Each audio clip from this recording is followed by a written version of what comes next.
My name is Diane Miller, and I spent 6 hours sitting in that fluorescent-lit Social Security office waiting for my children to pick me up, watching them ignore my calls while I had no way home. What they didn't know was that the monthly checks they thought I desperately needed were actually just pocket change compared to the stock portfolio I'd been quietly building for 30 years. The same children who rolled their eyes when I asked for rides, who sighed when I needed help with groceries, who treated me like a burden they inherited, rather than the mother who sacrificed everything for them. They thought I was just another broke senior citizen clinging to government assistance. They had no idea that while they were arguing over who would eventually get my worthless belongings, I was sitting on enough wealth to change all their lives forever. But after that day at the Social Security office, after being forgotten like an old piece of furniture, I decided they'd never see a penny of it. Before we jump back in, tell us where you're tuning in from, and if this story touches you, make sure you're subscribed, because tomorrow I've saved something extra special for you. People think abandonment happens in dramatic moments, like in movies where someone drives away in the rain or slams a door and never comes back. But real abandonment is quieter. It's your daughter saying she'll pick you up at 2 and showing up at 6 without an apology. It's your son acting like helping his mother is the greatest inconvenience of his week. It's sitting in a government office for hours, watching other families hug and laugh together, while your phone stays silent and your children treat you like an obligation they wish they could delegate to someone else. I raised 3 children in a small ranch house in Millfield, Kansas, and I thought I did everything right. I packed their lunches every morning, drove them to soccer practice and piano lessons, helped with homework until my eyes burned, and worked double shifts at the local diner just to afford the things they needed. When my husband Carl died in Tatinia, a car accident 12 years ago, I could have crumbled. Instead, I held our family together with duct tape and determination. I worked harder, saved smarter, and made sure my kids never felt like they were missing out on anything just because their father was gone. Marcus, my oldest, is 34 now and works in insurance in Topeka. He's always been the practical one, the one who inherited his father's serious nature and my stubborn streak. He calls me every other Sunday, usually while he's driving somewhere, and our conversations follow the same script. How's your health, Mom? Are you keeping up with your medications? Do you need anything from the store? Efficient, dutiful, but hollow. Like he's checking items off a list rather than talking to the woman who taught him how to tie his shoes and read bedtime stories until her voice went hoarse. Then there's Jennifer, 32, my only daughter and the one I thought would understand me best. She lives about 40 minutes away in Prairie Ridge with her husband Derek and my 2 grandchildren, Emma and Tyler. Jennifer inherited my creativity and my tendency to worry about everything, but somewhere along the way she also picked up this habit of treating me like I'm fragile and clueless. She talks to me the way you'd talk to a child who doesn't understand why they can't have ice cream for breakfast. Sweet but condescending, patient but exasperated. And finally, there's David, my baby at 29. He moved to Kansas City right after college and works in marketing for some tech company I've never fully understood. David was always my free spirit, the one who made me laugh when the other 2 were being too serious. But success changed him, made him busy and important, and too sophisticated for his small-town mother. When he visits, which isn't often, he spends most of his time on his phone dealing with work emergencies that seem to require his immediate attention every 5 minutes. After Carl died, I made a decision that my children know nothing about. I took the life insurance money, which wasn't huge but wasn't nothing either, and instead of paying off the house or going on some grief vacation like people suggested, I opened an investment account. I started small, learning everything I could about stocks and bonds and mutual funds. I read books from the library, watched financial shows on public television, and slowly, carefully, began building something for my future. The woman at the investment firm, Patricia Henley, probably thought I was just another widow trying to make her husband's life insurance last as long as possible. She was kind but kept things simple, probably assuming I wouldn't understand the more complex strategies. What she didn't realize was that I had a mind for numbers and patterns. I'd been managing our family's tight budget for years, stretching every dollar until it screamed, and I knew how to spot value and make smart choices with limited resources. I started with blue-chip stocks, companies I understood and trusted. Coca-Cola, Johnson & Johnson, companies that made products I used every day. Then I branched out into technology, buying Apple when everyone thought they were just a computer company, getting into Amazon when people said online shopping would never replace real stores. I reinvested every dividend, never touched the principal, and watched my little nest egg grow month by month, year by year. But I never told my children about any of this. Not because I was trying to hide anything, but because I wanted them to love me for who I was, not what I might leave them someday.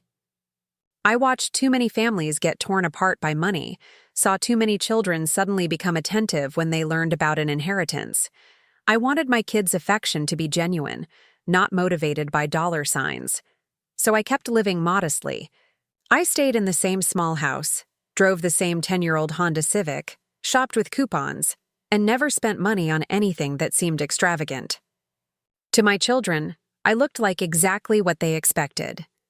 A widowed mother living on Social Security and whatever small savings their father had left behind. They worried about me financially, but in that distant way that people worry about problems they don't want to deal with personally. The Social Security checks I received every month were real, but they weren't necessary. They went straight into my checking account to cover basic expenses, while my investment account grew quietly in the background. Some months, my stock dividends alone were more than my Social Security payment, but my children never asked about my finances in detail. They just assumed I was getting by, barely, and occasionally one of them would slip me a 20 or offer to help with groceries, gestures that felt more like charity than love. I told myself it didn't matter. I told myself they were just busy, with their own lives, their own families, their own struggles. Young people today had more pressure, more expenses, more demands on their time than my generation ever did. They weren't being selfish or ungrateful. They were just overwhelmed. At least that's what I kept telling myself every time I felt lonely. Every time I wished one of them would call just to chat. Every time I realized days had passed without hearing from any of them unless they needed something. My daily routine was simple and predictable. I woke up at 6 every morning, made coffee in the same blue mug Carl gave me for our 10th anniversary, and sat on the back porch watching the sunrise over the wheat fields that stretched beyond my backyard. I'd read the newspaper cover to cover, check my investment portfolio on the laptop Jennifer had bought me for Christmas 2 years ago, and then figure out how to fill the hours until bedtime. Mondays I went to the grocery store, carefully using coupons and buying store brands even though I could afford to shop anywhere I wanted. Tuesdays I volunteered at the library, helping elderly patrons with computer classes and reading to children during story time. Wednesdays I went to my book club at the community center, where 6 other women my age gathered to discuss whatever novel we'd chosen that month and catch up on town gossip. Thursdays I cleaned house, did laundry, and paid bills. Fridays I ran errands and sometimes treated myself to lunch at the diner where I used to work. Weekends were for yard work, church on Sunday, and hoping one of my children might call or visit. It wasn't a bad life, just a quiet one. I had my health, my independence, and the security of knowing I'd never be a financial burden on anyone, but there was an emptiness that no amount of money could fill. A loneliness that crept in during the silent hours when I realized that despite raising 3 children and investing 30 years of my life in building a family, I was essentially alone.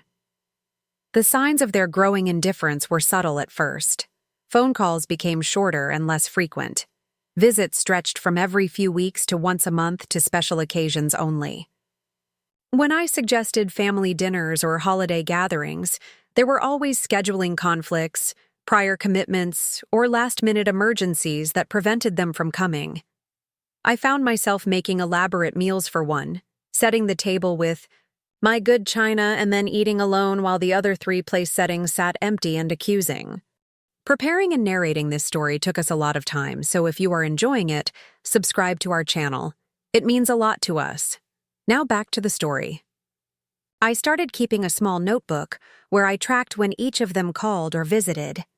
Not because I wanted to keep score, but because the days blended together, and I sometimes couldn't remember if I'd heard from them recently, or if it just felt recent because I thought about them constantly. The entries became shorter and further apart.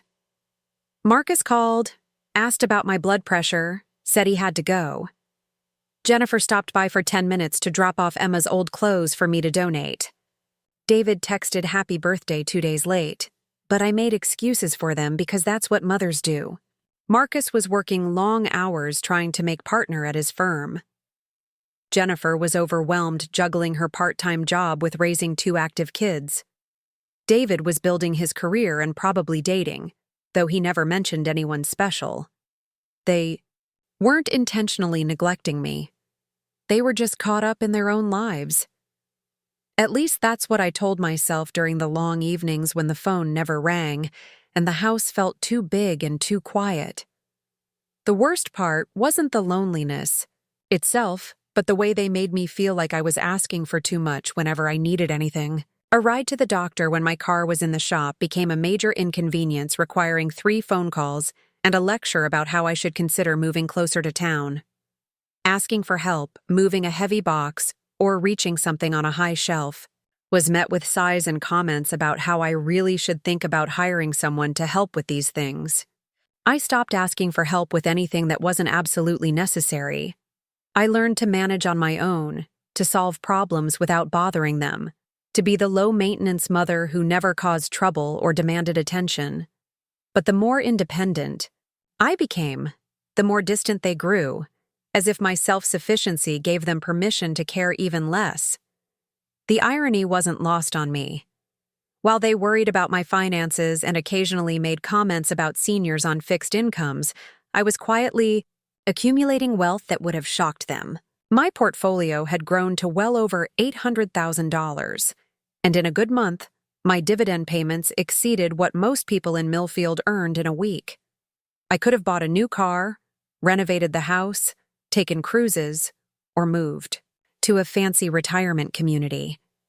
Instead, I lived like someone who was always one emergency away from poverty, partly out of habit, and partly because I was testing something I didn't want to admit even to myself. I was testing whether my children loved me for who I was, or whether they were just waiting for me to become enough of a burden that they'd have to pay attention. I was testing whether their concern for my welfare was genuine, or just the guilty obligation of adult children who knew they should care more than they did. And month by month, year by year, I was getting my answer, and it wasn't the one I'd hoped for. The Social Security office visit that changed everything started with something that should have been simple. I needed to update my direct deposit information because I was switching banks, trying to get a better interest rate on my checking account. It was a routine piece of paperwork that required an in-person visit because of new security protocols, and I couldn't drive myself because my car was in the shop getting the transmission repaired. I called Marcus first because he was the most reliable, the one who usually said yes when I needed help, even if he acted like it was an imposition. But his phone went straight to voicemail, and when he called back 3 hours later, he was already in meetings that would run until evening. He suggested I call Jennifer or David, or maybe reschedule for a day when he could take time off work, as if updating bank information was something I could put off indefinitely. Jennifer was my second call, and she answered on the first ring, which gave me hope. But before I could even finish explaining what I needed, she was already making that noise she makes when she's overwhelmed, that little sigh that sounds like air leaking out of a balloon. She had Emma's dance recital rehearsal, Tyler's soccer practice, a conference call with her boss, and Derek was working late, so she was handling everything alone. Could I possibly take a taxi or ask one of my neighbors? Surely someone from church could give me a ride. The suggestion that I should impose on neighbors or church friends rather than ask my own daughter for help stung more than I expected. These were people I barely knew outside of Sunday services, casual acquaintances who were polite and friendly, but not the kind of friends you call for favors. But Jennifer made it sound like asking her for a 40-minute round trip was unreasonable, while asking virtual strangers was perfectly logical. David didn't answer his phone at all. I left a voicemail explaining the situation and asking if he could possibly drive down from Kansas City to help me out, knowing it was a long shot but hoping that maybe, just maybe, he'd surprise me. He texted back 6 hours later. Super busy. This week, Mom? Can Marcus or Jennifer help out? If not, maybe next week? I stared at that text for a long time, reading it over and over, feeling something crack inside my chest. Super busy. Maybe next week. As if my time and my needs were infinitely flexible. As if I had nothing better to do than wait around for their schedules to align with my life. That's when I made a decision that surprised even me. I called Jennifer back and told her I'd found a ride, that she didn't need to worry about it. Then I called a taxi company and scheduled a pickup for the next morning. $28 each way, which was more than I usually spent on groceries in a week, but I had $800,000 sitting in investment accounts, so I could afford a $56 taxi ride to handle my own business. The taxi driver was a kind older man named Roy who told me about his grandchildren during the drive and treated me like a person rather than a burden. He offered to wait for me at the Social Security office, but I told him I'd call another cab when I was finished, not knowing that this simple errand would turn into an all-day ordeal that would change my relationship with my children forever. The Social Security office was busy that morning, packed with people who looked as tired and frustrated as I felt. I took a number and settled into one of those uncomfortable plastic chairs to wait my turn. The number board showed they were currently serving number 47, and my ticket said 93. This was going to take a while. I called Jennifer to let her know I'd arrived safely, and that it looked like I'd be here for several hours. She seemed relieved that I wasn't asking for anything, just updating her on my status like a responsible adult should. I told her I'd call when I was ready to head home, thinking I'd take another taxi rather than bother her again. But she surprised me by saying she might be able to pick me up later, after Emma's rehearsal finished around 4. It was a small kindness, but it felt huge after the struggle just to get here. By noon, they'd only reached number 68, and I was getting hungry. The office had vending machines, but I'd packed a sandwich and a bottle of water, habits. From my diner days when you learned to take care of yourself because nobody else would, I ate quietly in my chair, watching other families navigate their Social Security business together. Adult children helping elderly parents fill out forms, translating bureaucratic language, advocating when things got complicated. I felt invisible and forgotten, but I told myself it was fine. I was independent. I could handle this alone. At 1:30, they called number 93, and I finally got to see a caseworker. She was a harried woman named Mrs. Peterson who seemed genuinely sympathetic but overworked and rushed. The bank change should have been simple, but there was a problem with my new account number, and she needed additional documentation I didn't have with me. Could I come back tomorrow with my new bank statements and a letter from the bank confirming the account details? I explained that I'd taken a taxi to get here, that it had already cost me $56 just for transportation, and that coming back tomorrow would be difficult. Mrs. Peterson looked genuinely sorry but said there was nothing she could do without the proper paperwork. Government regulations, security protocols, identity verification. She gave me a list of exactly what I needed to bring and promised it would be quick once I had everything. I called Jennifer from the lobby, explaining the situation and asking if she could still pick me up. She answered on the 4th ring, and I could hear kids screaming in the background. Emma's rehearsal had run long. Tyler was having a meltdown about something, and Derek had just called to say he'd be even later than expected. Could I take another taxi? She'd pay me back, she promised, but she just couldn't get away right now. I told her not to worry about it, that I'd figure something out. But when I called the taxi company, they said it would be at least an hour. Wait, because all their drivers were busy. I could wait outside, or I could call back later and try again. The Social Security office was closing at 4:30, and I didn't want to sit in the parking lot for an hour in the heat. So I went back inside and settled in for another wait, this time with nowhere to go and no clear plan for getting home. I called Marcus and got voicemail again. I called David and got the same. I sent text messages explaining that I was stranded and needed help, but my phone stayed silent. By 4 o'clock, the office was nearly empty, and I was one of the last people sitting in the waiting area. The security guard kept looking at me like he was wondering if I had somewhere to go. I called Jennifer again and got voicemail. I called Marcus and got voicemail. I called David and got a text back. In important meeting, we'll call later. Important meeting.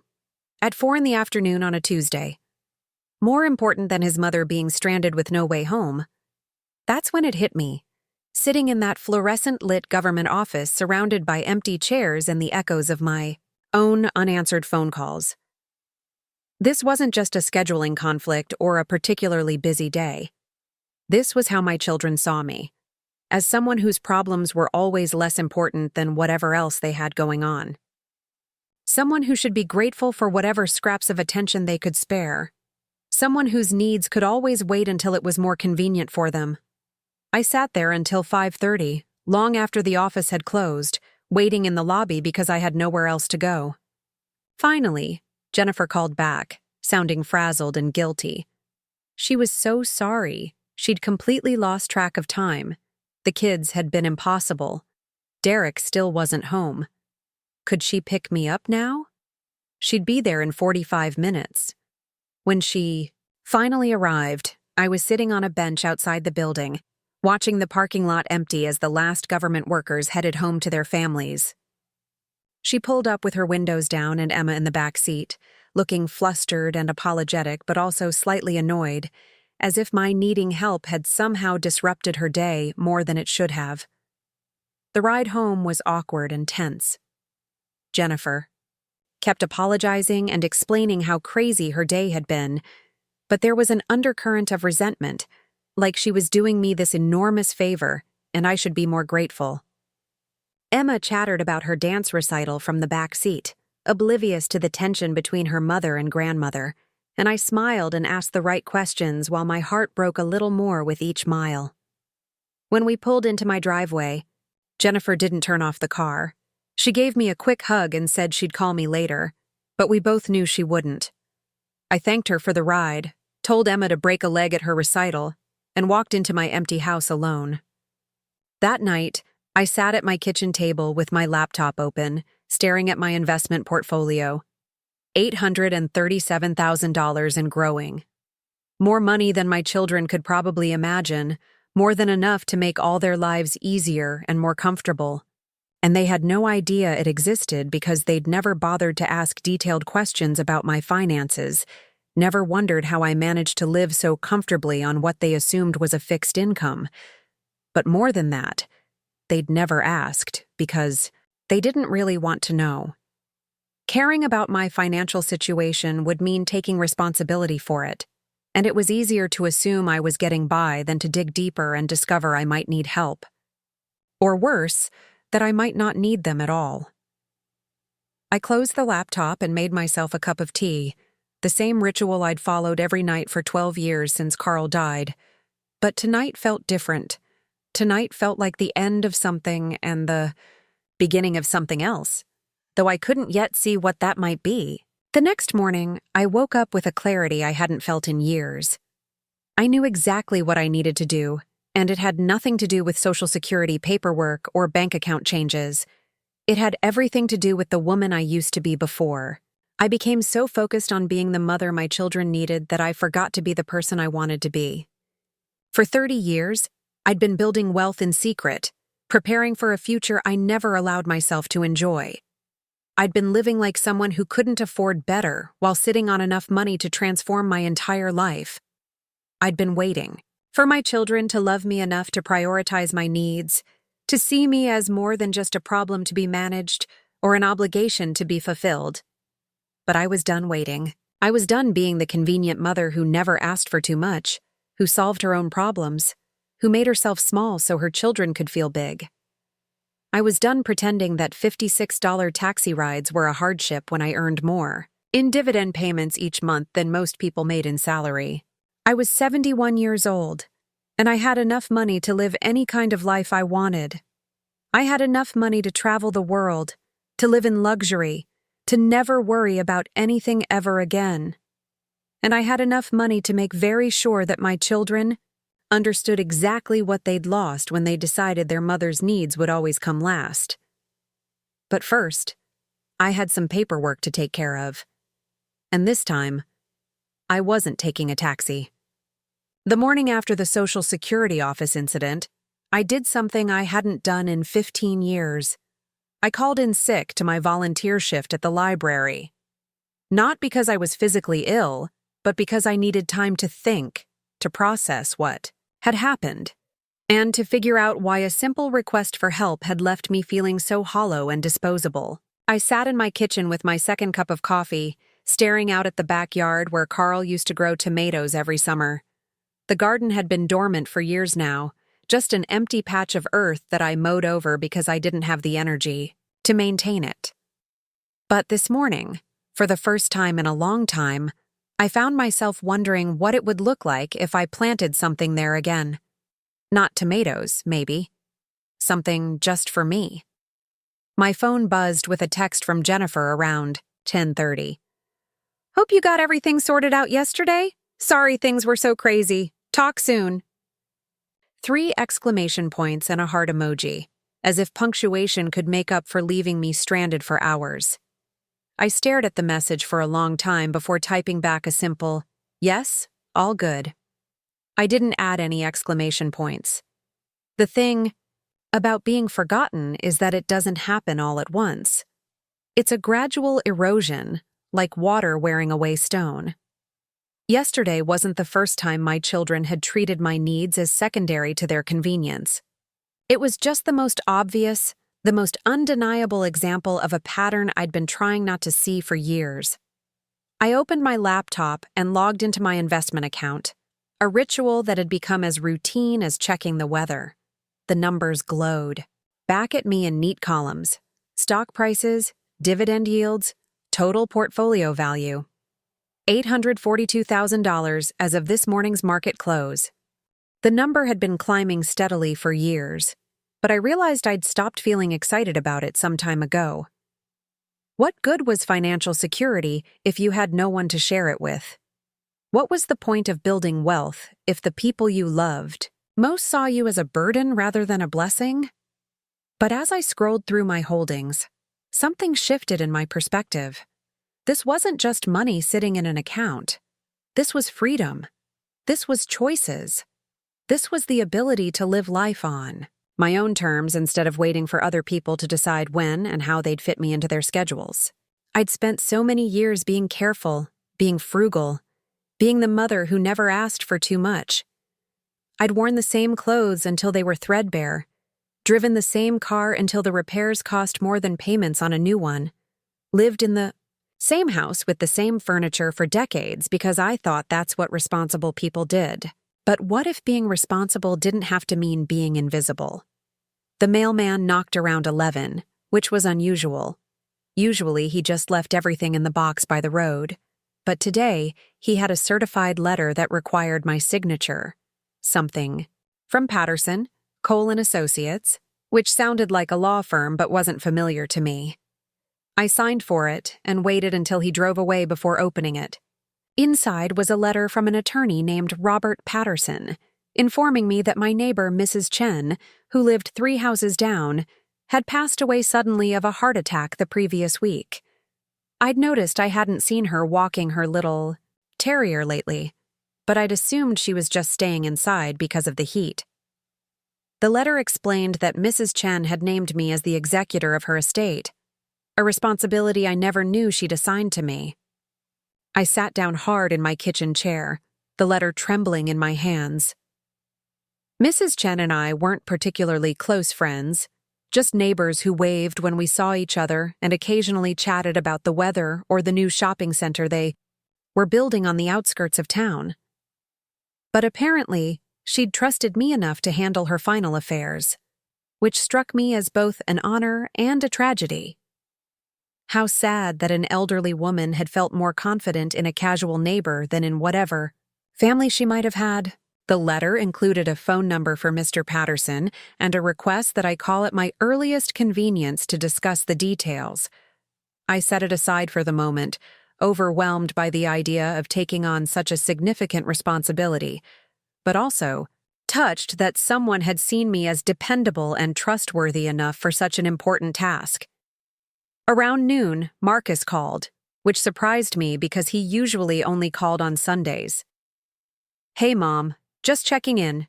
Jennifer mentioned you had some kind of errand yesterday that took forever. Everything okay with your Social Security?" The casual way he asked, like my 6-hour ordeal was just some kind of errand, irritated me more than it should have. "Everything's fine," I said. "Just needed to update my banking information. Took longer than expected." Good. You know, if you ever need help with that kind of stuff, you should just ask. We don't want you dealing with government bureaucracy alone." The irony was so thick I almost laughed.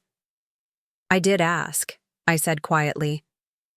"I called you first, actually, and Jennifer, and David." There was a pause, and I could practically hear him searching for the right response. "Oh, right. Yeah, yesterday was just crazy at work. Big client presentation. But next time, give me more notice and I'll make sure to clear my schedule." More notice. As if needing to update bank information was something I could schedule weeks in advance like a vacation. As if my time was infinitely flexible while his was carved in stone. "I'll keep that in mind," I said, though we both knew I wouldn't be calling him for help anytime soon. After we hung up, I realized that was the most frustrating part of all of this. It wasn't that my children were cruel or intentionally neglectful. They weren't villains in some family drama. They were just thoughtless. They'd gotten so comfortable with me being the self-sufficient mother who handled everything alone that they'd stopped considering I might actually need them sometimes. And when I did need them, it felt like an inconvenience rather than an opportunity to show they cared. I spent the afternoon cleaning house, which had always been my way of thinking through problems. As I dusted picture frames and organized closets, I found myself really looking at the photos scattered throughout my home. Pictures of Marcus graduating college, Jennifer's wedding, David accepting some award at work, pictures of my grandchildren, at various ages, gap-toothed grins and soccer uniforms and birthday parties. But I realized there were very few recent pictures of all of us together. The last family photo I could find was from Christmas 3 years ago, and even then, everyone looked like they'd rather be somewhere else. When had I become the obligation instead of the destination? When had visiting me become something my children endured rather than enjoyed? I tried to pinpoint the exact moment when our relationships had shifted from mutual affection to one-sided maintenance, but it had happened so gradually that there was no single incident to blame. Evening came early that day, or maybe I was just tired of fighting off the melancholy that had settled over me like a heavy blanket. I made myself a simple dinner of soup and crackers, ate it while reading a mystery novel, and went to bed earlier than usual. But sleep didn't come easily.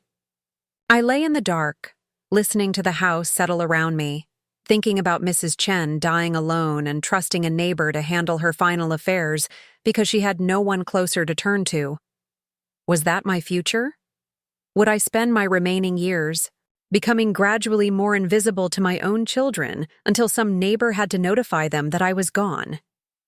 Would they attend my funeral with the same distracted efficiency they brought to helping me with errands, checking their phones during the service and rushing back to their important lives as soon as the reception ended?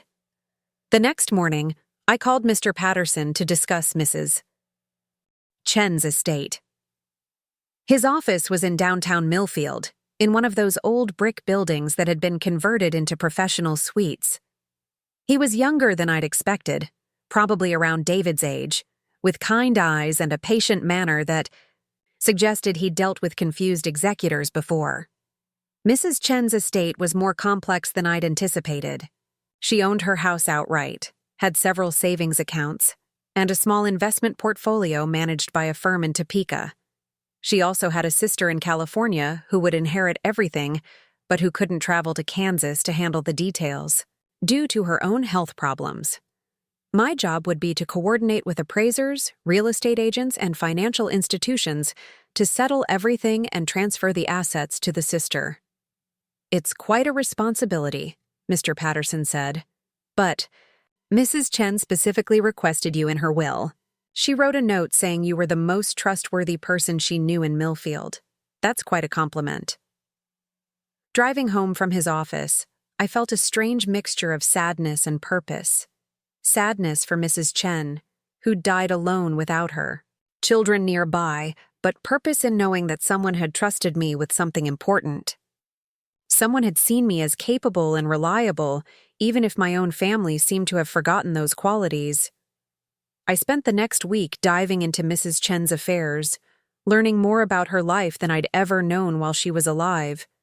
She'd been a retired school administrator, had never married, and had poured her energy into her garden and her volunteer work at the animal shelter. Her house was immaculate, filled with beautiful furniture and carefully tended plants. She had photo albums full of pictures from trips to Europe and Asia, adventures she'd taken alone because she'd never found anyone who shared her wanderlust. As I sorted through her belongings and organized her papers, I found myself envying her independence. She'd lived exactly the life she wanted, traveled where she pleased, decorated her home to suit her own tastes. She'd never had to negotiate with anyone about what to watch on television or where to go for dinner. She'd never had to worry about being a burden on children who saw her needs as inconveniences. But she'd also died alone, and that fact haunted me as I worked my way through her possessions. Was independence worth the loneliness? Was it better to live authentically alone than to live smaller in the shadow of people who didn't really see you? During this same week, my own children's behavior became impossible to ignore. Marcus called his usual Sunday call, but when I tried to tell him about Mrs. Chen and my responsibilities as executor, he cut me short. "That sounds like a lot of work, Mom. Are you sure you want to take that on? Maybe you should find someone else to handle it." The suggestion that I should abandon a responsibility I'd accepted, a trust that had been placed in me by someone who'd seen me as dependable, stung more than he probably intended. "I gave my word," I said simply. "I just think you should be careful about getting in over your head. Legal stuff can be complicated, and you don't want to make mistakes that could get you in trouble." His concern felt more like condescension than care, as if I were a child who might break something important if left unsupervised. "I'm managing fine," I said, though I could hear the coolness in my own voice. Jennifer's response was even worse. When I mentioned Mrs. Chen's death during one of our brief phone conversations, she immediately launched into worry mode. "Oh my God, Mom, you shouldn't be dealing with dead people's stuff.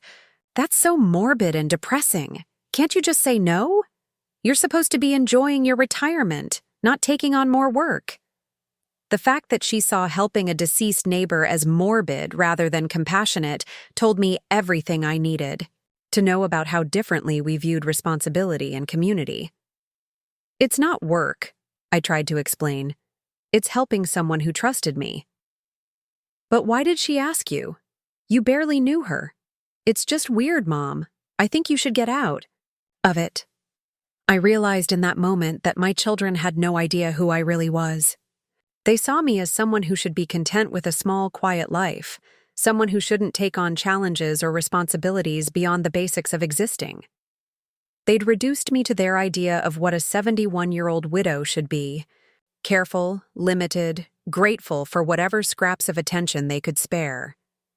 David's reaction was the most telling of all.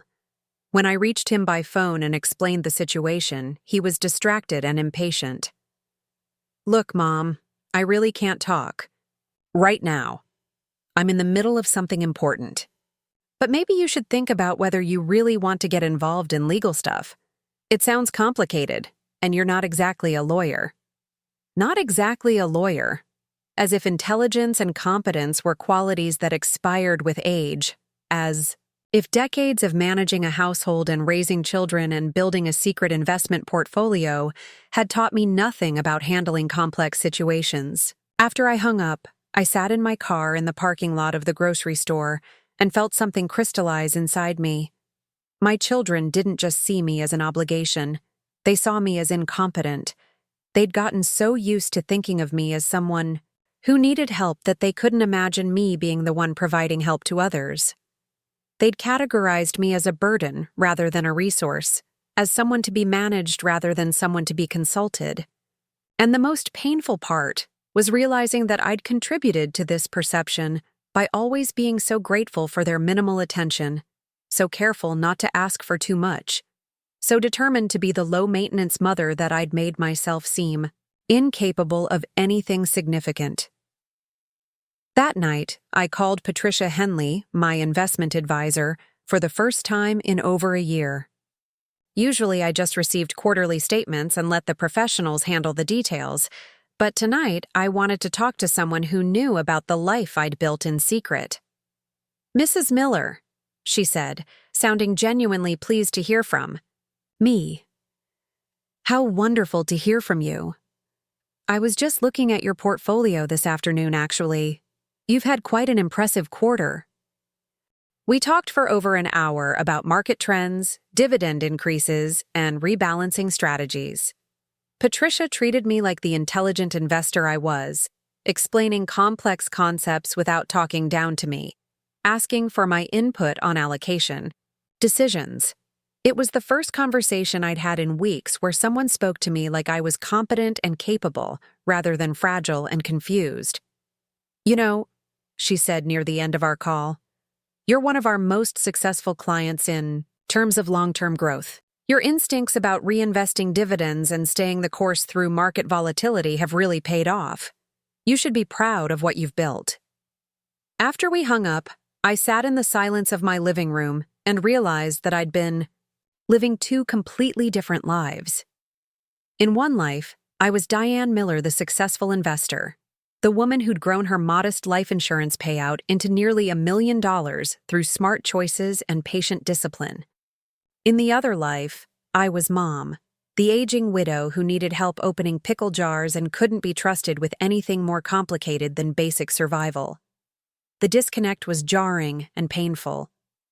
The woman Patricia Henley knew was confident, competent, and financially sophisticated. The woman my children knew was diminished, dependent, and increasingly irrelevant to their busy lives. And I'd allowed this false version of myself to exist because I'd wanted their love to be genuine rather than motivated by money. But what I was getting wasn't love. It was dutiful maintenance from people who saw me as a problem to be managed, rather than a person to be cherished. And maintaining that fiction was costing me more than just money. It was costing me my sense of self. The following Saturday, I made a decision that surprised even me. I drove to the Ford dealership in Prairie Ridge, the one where Jennifer and Derek had bought their SUV 2 years ago.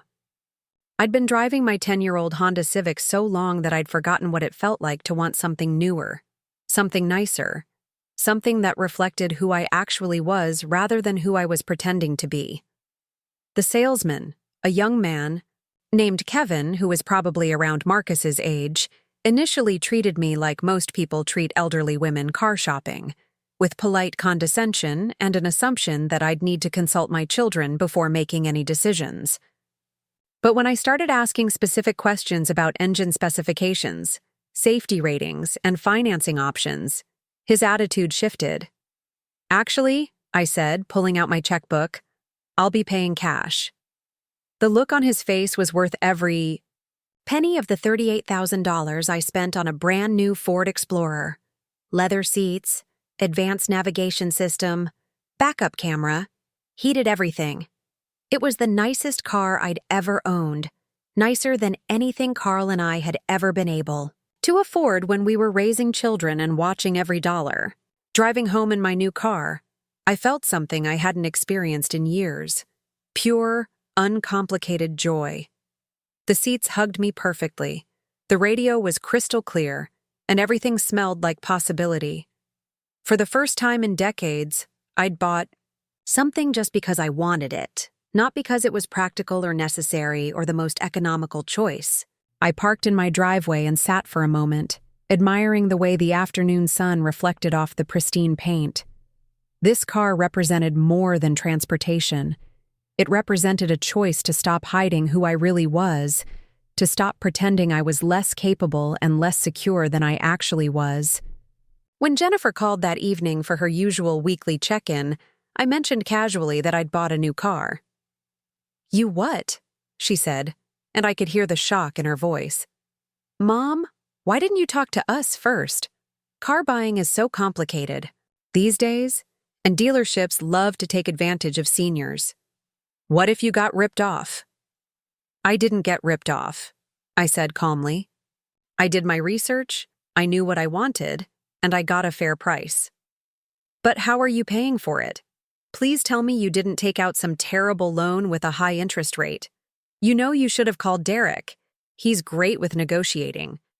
Car deals. I could hear the panic in her voice, the assumption that I'd made a foolish decision that would somehow become her problem to solve.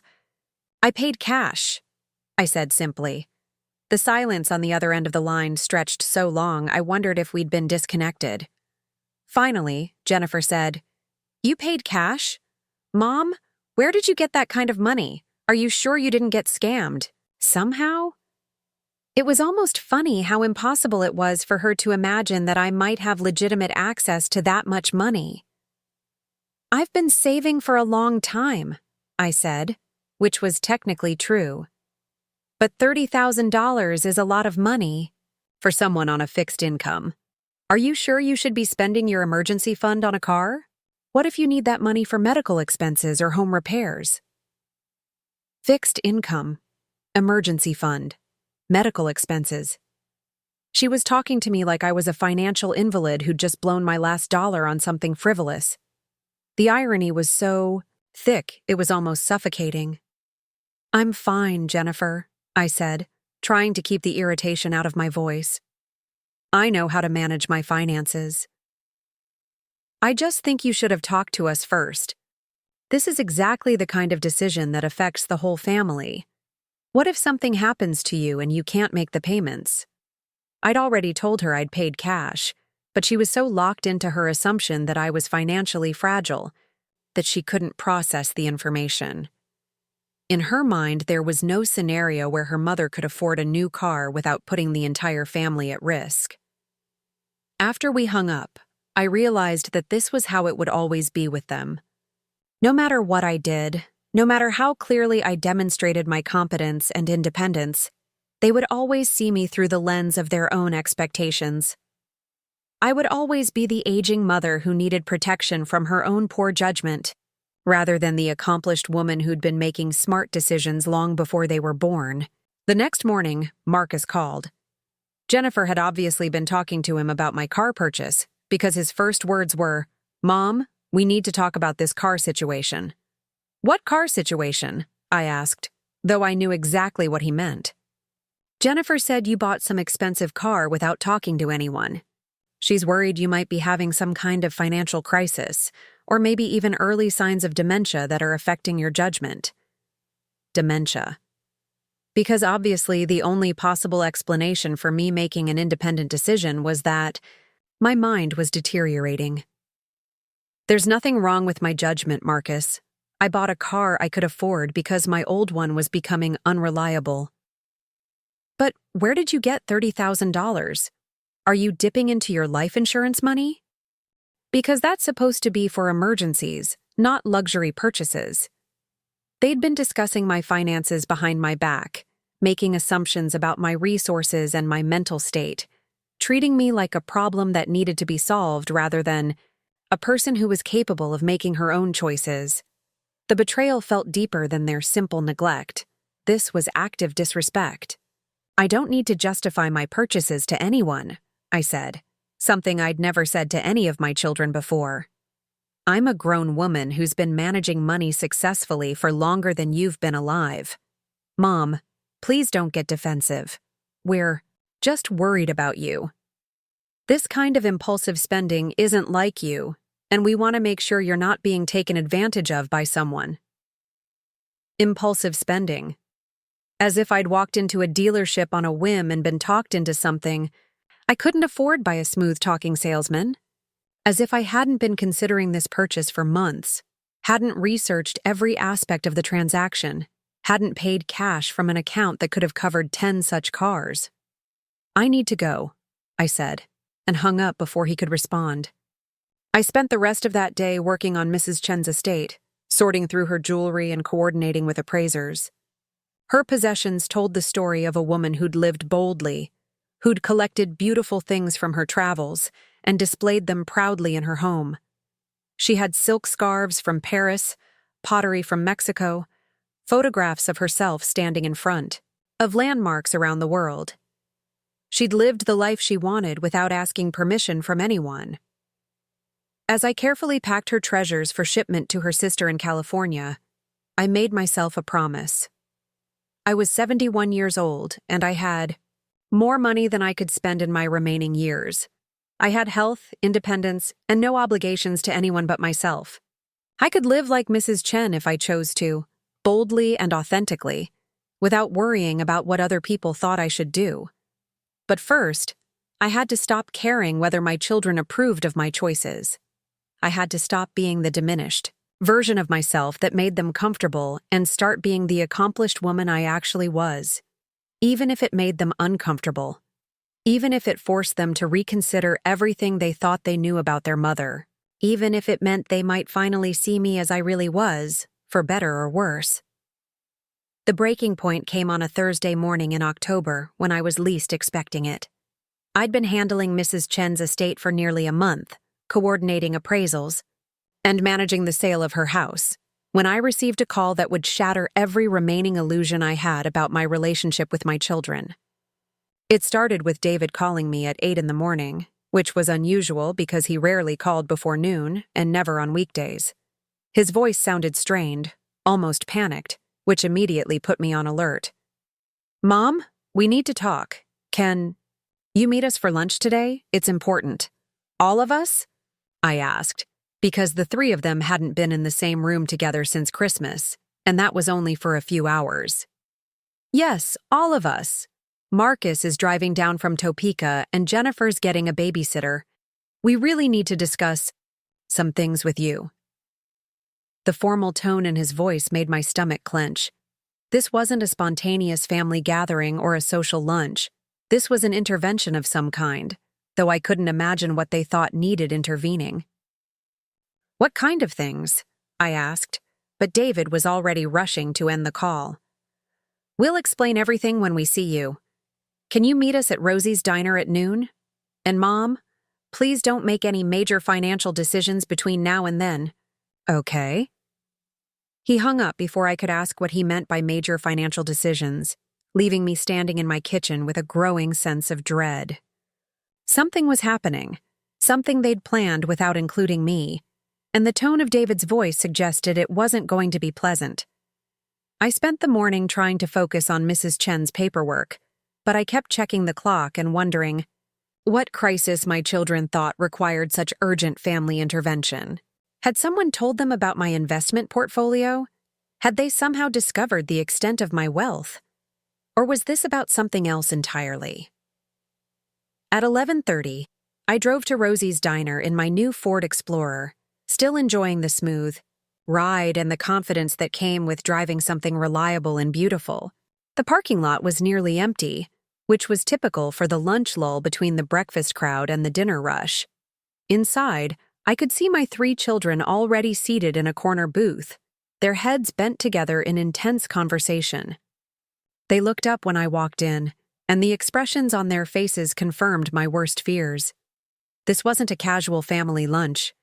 This was an ambush. Marcus stood up first, giving me a brief hug that felt more obligatory than affectionate. "Thanks for coming, Mom. We ordered you coffee. Jennifer scooted over to make room for me in the booth, but her smile looked forced, and she kept glancing at her brothers like they'd rehearsed this interaction. David looked uncomfortable, fidgeting with his phone and avoiding direct eye contact. "So," I said, settling into the booth and trying to keep my voice light, "what's this urgent family meeting about?" Marcus, always the designated spokesperson for serious family business, cleared his throat and pulled out a manila folder. "Mom, we've been talking and we're worried about you. Really worried." "Worried about what?" "About your judgment lately. About some of the decisions you've been making." He opened the folder and pulled out what looked like printed emails and documents. "We've been doing some research, and we think you might be getting taken advantage of by people who prey on seniors."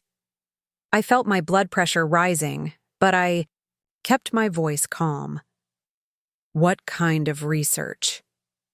Jennifer leaned forward, her voice taking on that patronizing tone I'd grown to hate. "Mom, we know about the car. We know you paid $38,000 in cash for something you didn't need. And now David says you're involved in some kind of legal situation with a dead neighbor's estate." "Those aren't legal situations," I said slowly. "Those are normal life events that I'm handling perfectly well." "But that's just it," David said, finally looking at me directly. "You shouldn't have to handle these things alone. And the fact that you're making these big financial decisions without talking to us first suggests that maybe you're not thinking as clearly as you used to." The implication hung in the air like a toxic cloud. They were suggesting I was mentally incompetent, that my decision-making abilities had deteriorated to the point where I needed supervision. The betrayal was so complete and so unexpected that I actually felt dizzy. "I see," I said carefully.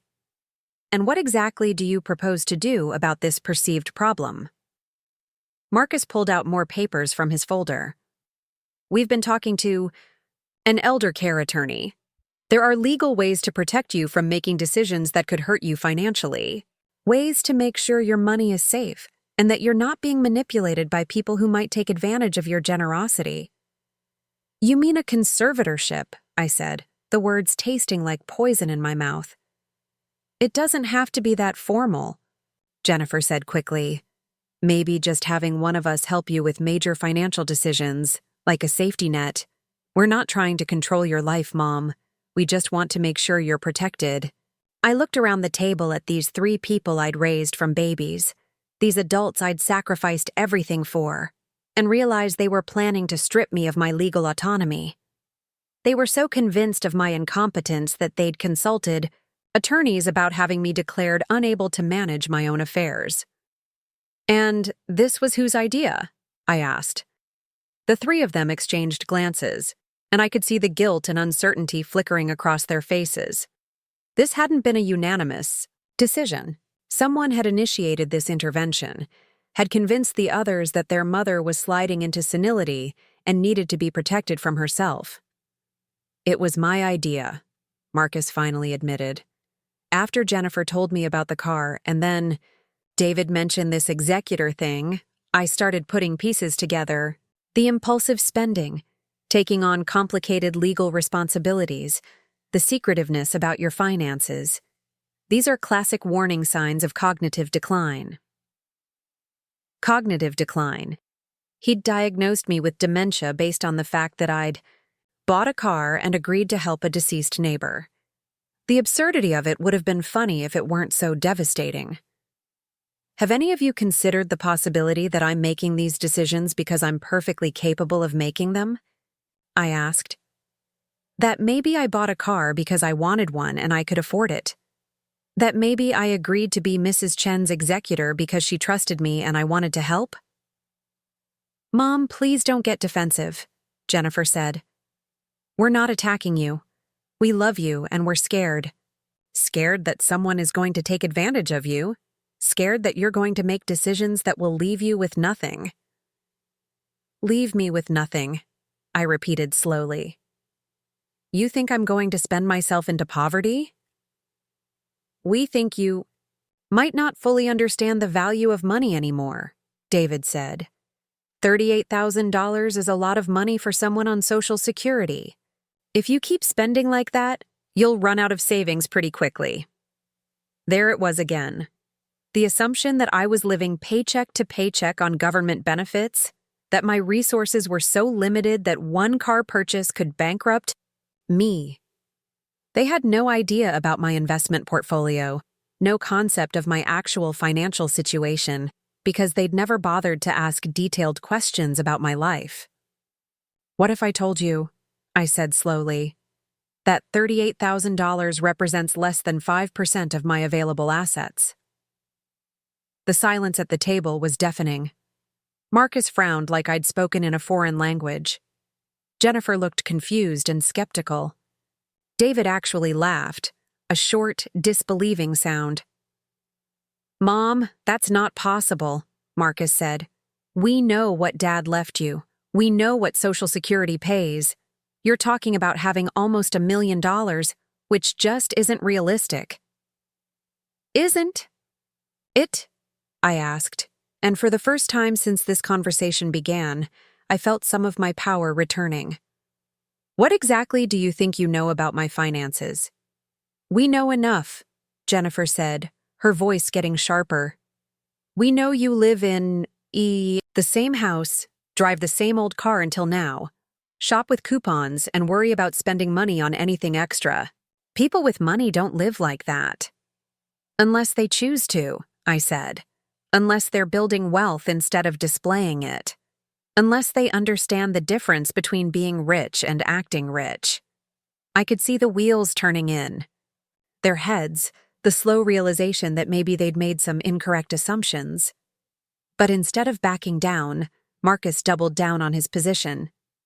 "Even if you have more money than we thought, that doesn't change the fact that you're making impulsive decisions without consulting anyone.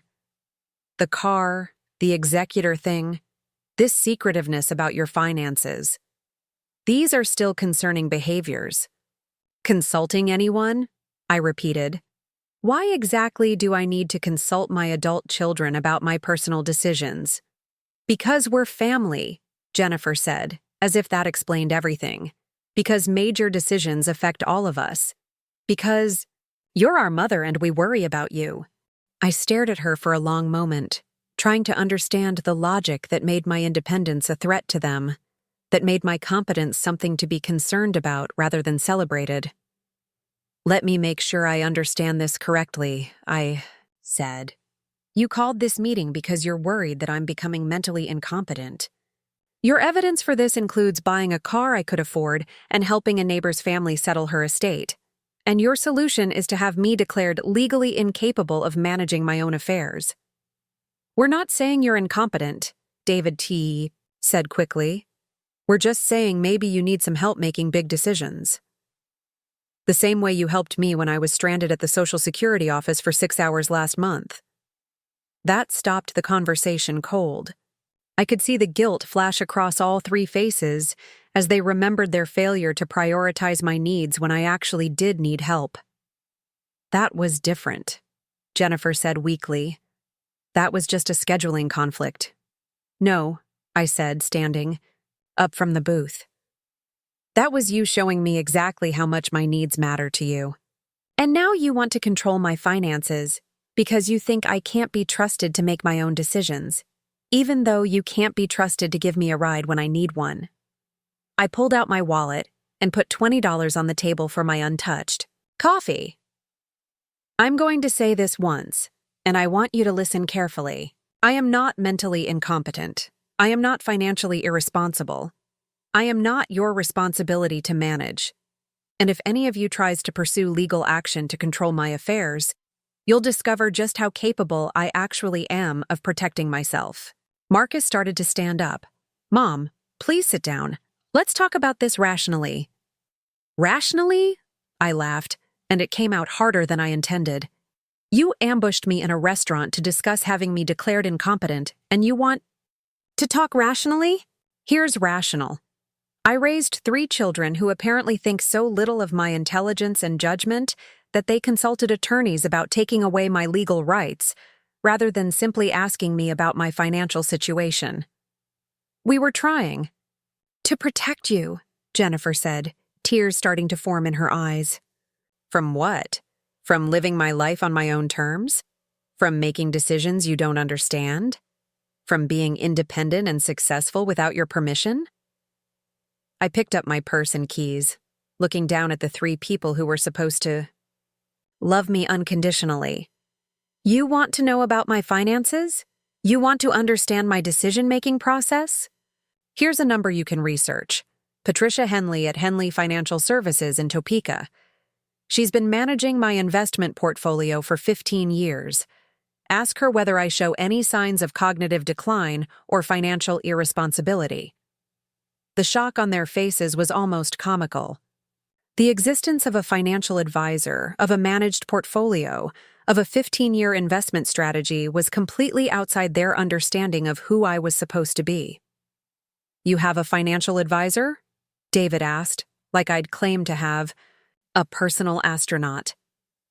I have many things you don't know about, I said, because you've never bothered to ask.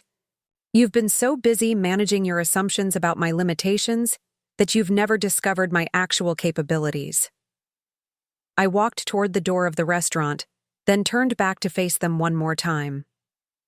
And just so we're clear, the estate I'm executing for Mrs. Chen is worth approximately $400,000. The attorney handling it considers me one of the most organized and competent executors he's worked with. Feel free to call Robert Patterson if you'd like a professional opinion on my mental acuity.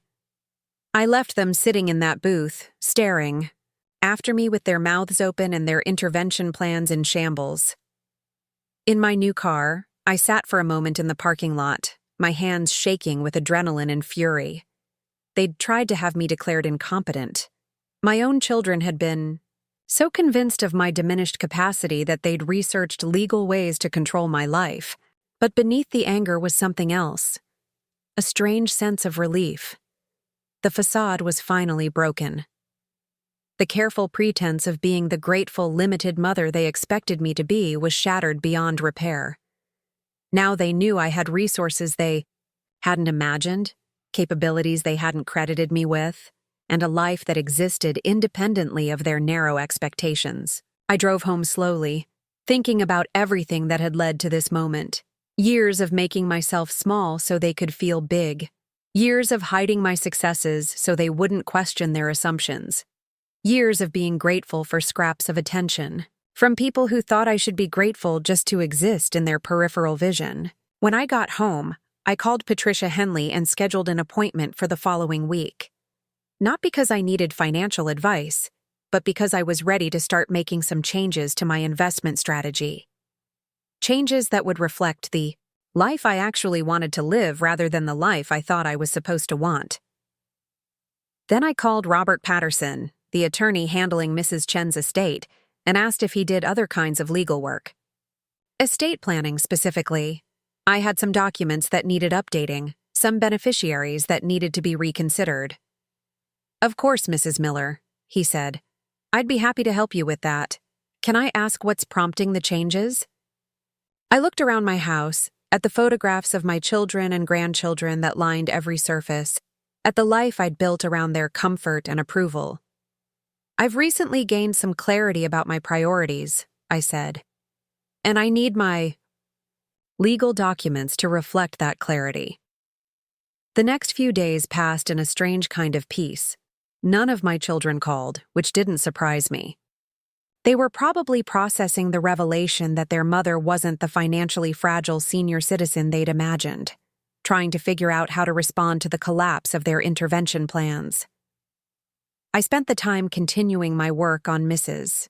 Chen's estate, which was nearing completion. Her house had sold quickly to a young couple with small children who were delighted by the beautiful garden and the well-maintained interior. Her sister in California had been overwhelmed with gratitude for my careful handling of everything, sending long emails about how relieved she was to have someone trustworthy managing the details. I wish I could have been there to help, she'd written in her latest message. But my health just doesn't permit travel anymore. Knowing that Helen chose someone so capable and caring to handle everything has been such a comfort during this difficult time. It struck me that Mrs. Chen's sister, who lived 2,000 miles away and had never met me, expressed more appreciation for my efforts than my own children had ever shown for anything I'd done for them. She saw me as capable and caring, while they saw me as a problem to be managed. On Sunday, Marcus called. I let it go to voicemail, then listened to his message while I watered the plants on my back porch. Hi, Mom. It's Marcus. Look, I think we need to talk about what happened at lunch the other day. Maybe we came across wrong and I want to clear the air. Can you call me back when you get a chance? I deleted the message without calling him back.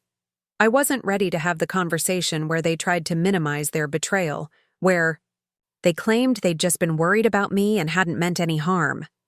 I knew they'd been worried, but their worry had led them to research legal ways to control my life, rather than simply asking me about it. Tuesday brought a different call. This one from Jennifer. She was crying before I even said hello. Mom, please don't be mad at us, we were just scared. When you bought that car and started doing all these new things, it seemed so out of character.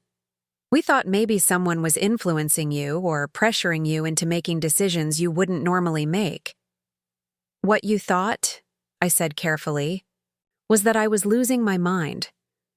Not losing your mind, just maybe not thinking as clearly as usual. Seniors get taken advantage of all the time, and we didn't want that to happen to you. Seniors. As if turning 71 had automatically moved me into a category of people who couldn't be trusted to make their own decisions. As if age was a form of incompetence rather than experience.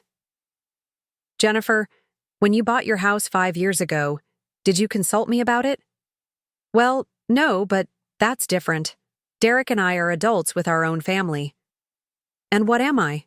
There was a long pause. You're our mother. I'm also an adult with my own life. Being your mother doesn't make me a child who needs supervision. But you're living alone, and we worry about you being isolated and maybe not having anyone to bounce ideas off of. I almost laughed at the irony. You mean the way you bounced the idea of having me declared incompetent off of me before researching it with attorneys? Another pause. We should have talked to you first. Yes, you should have. But more than that, you should have asked me about my life instead of making assumptions about it. You should have trusted that the woman who raised 3 children and managed a household for decades might still be capable of managing her own affairs. We do trust you. We just wanted to protect you. From what? From being independent? From making choices you don't understand? From having a life that doesn't revolve around your comfort and approval? That's not fair, Jennifer said, her voice getting defensive. We've never asked you to revolve your life around us. But that's exactly what they'd asked for, though they'd never said it explicitly. They'd wanted me to be the convenient mother who stayed in her lane, who made small, predictable choices, who never surprised them or challenged their assumptions about what an elderly widow should be. I need some time, I said finally. Time to think about what kind of relationship we're going to have going forward. What do you mean? I mean that something fundamental has changed. You tried to have me declared legally incompetent because I bought a car and helped a neighbor. That's not something I can just forget or forgive easily. We would never have actually gone through with it, Jennifer said quickly. We were just exploring options. Exploring options. As if researching ways to control my life was casual window shopping, rather than a profound betrayal of trust.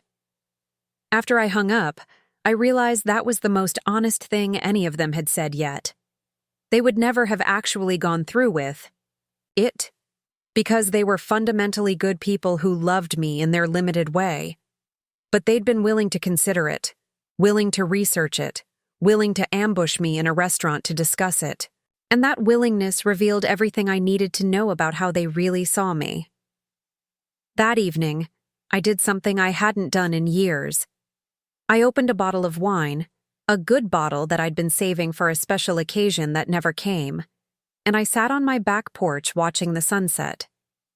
The wine was rich and complex, nothing like the cheap bottles I used to buy for cooking, and I savored every sip while I thought about the future. I was 71 years old, and I had money. Real money. Enough money to live any kind of life I wanted for whatever years I had left. I could travel the world like Mrs. Chen had done. I could buy a house on the beach or in the mountains. I could take classes, learn new skills, meet new people who saw me as I really was rather than as their diminished version of who I used to be. But first, I had some relationships to recalibrate, some expectations to shatter, some truths to reveal that would change everything my children thought they knew about their mother. The wine made me bold, made me honest, made me ready to stop pretending to be less than I was. I pulled out my phone and typed a text message. To all 3 of my children. Family meeting at my house this Saturday at 2 p.m. Non-negotiable. We need to have some conversations that are long overdue. I hit send before I could second-guess myself, then poured another glass of wine and watched the last light fade from the sky. Saturday was going to be interesting. Saturday was going to be the day they learned who their mother really was, for better or worse. And for the first time in years, I was looking forward to seeing the expressions on their faces when they realized they'd underestimated me in ways they couldn't have imagined. Saturday morning arrived with the kind of crisp October air that makes everything feel possible. I woke up before dawn, not because I was anxious about the family meeting I'd scheduled, but because I was energized. For the first time in years, I felt like I was about to take control of my own narrative instead of letting other people write my story for me. I spent the morning preparing my house for what would either be a reconciliation or a revelation that changed everything forever. I cleaned thoroughly, arranged fresh flowers from my garden in every room, and set out my best china on the dining room table.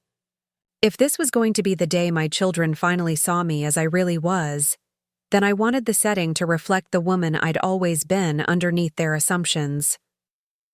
At noon, I drove to the bank in my Ford Explorer, enjoying the way other drivers moved respectfully out of my way. The car commanded attention in a way my old Honda never had, and I realized that was part of what had upset my children so much.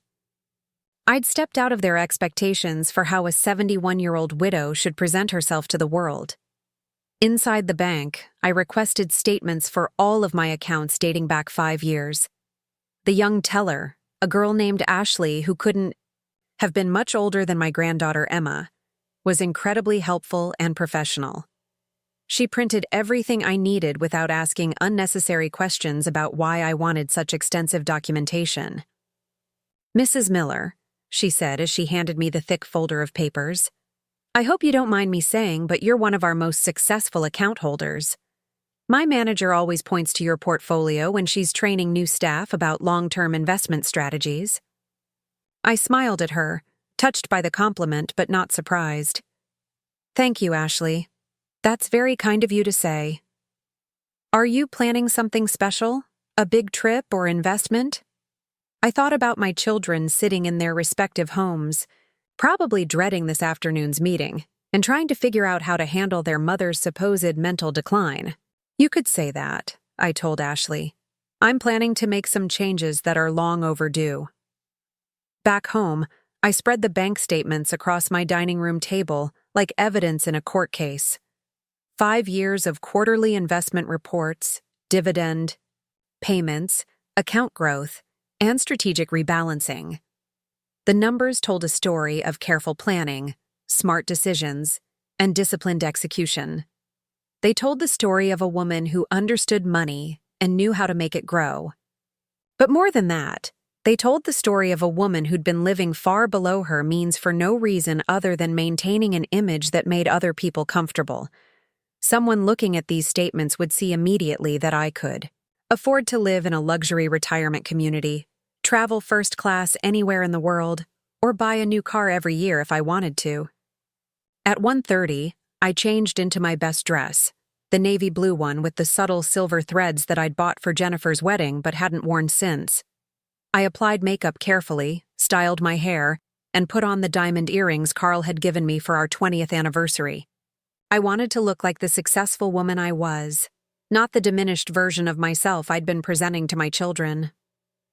Marcus arrived first, as I'd expected, He was always punctual to the point of being early, a trait that served him well in business, but sometimes made family gatherings feel like board meetings. He knocked on the front door instead of just walking in, which told me he was approaching this conversation carefully. "Hi, Mom," he said, giving me a brief hug. "You look nice. Special occasion?" I almost laughed at the question. You could say that. He followed me into the living room, where I'd arranged chairs in a circle rather than the usual casual seating arrangement. Everything about the setup was designed to signal that this wasn't going to be a typical family visit. "Mom, before the others get here, I want to apologize for the way we handled things last week. We should have talked to you directly instead of researching legal options first. That was wrong, and I'm sorry." It was a good apology as far as apologies went. Direct, accepting responsibility, acknowledging the specific harm. But it didn't address the underlying problem, which was that he'd been so convinced of my incompetence that legal intervention had seemed like a reasonable consideration. "I appreciate the apology, Marcus," I said, "but I think we need to talk about why you felt legal intervention was necessary in the first place." Before he could answer, Jennifer arrived with Derek and the kids in tow. I hadn't expected the grandchildren, and their presence complicated my plans for this conversation. Emma, now 14 and tall for her age, hugged me enthusiastically. Tyler, 12 and still at that awkward stage where he wasn't sure if hugging grandmothers was cool, waved from across the room. "I hope it's okay that we brought them," Jennifer said. "Derek's parents canceled at the last minute and I couldn't find another sitter."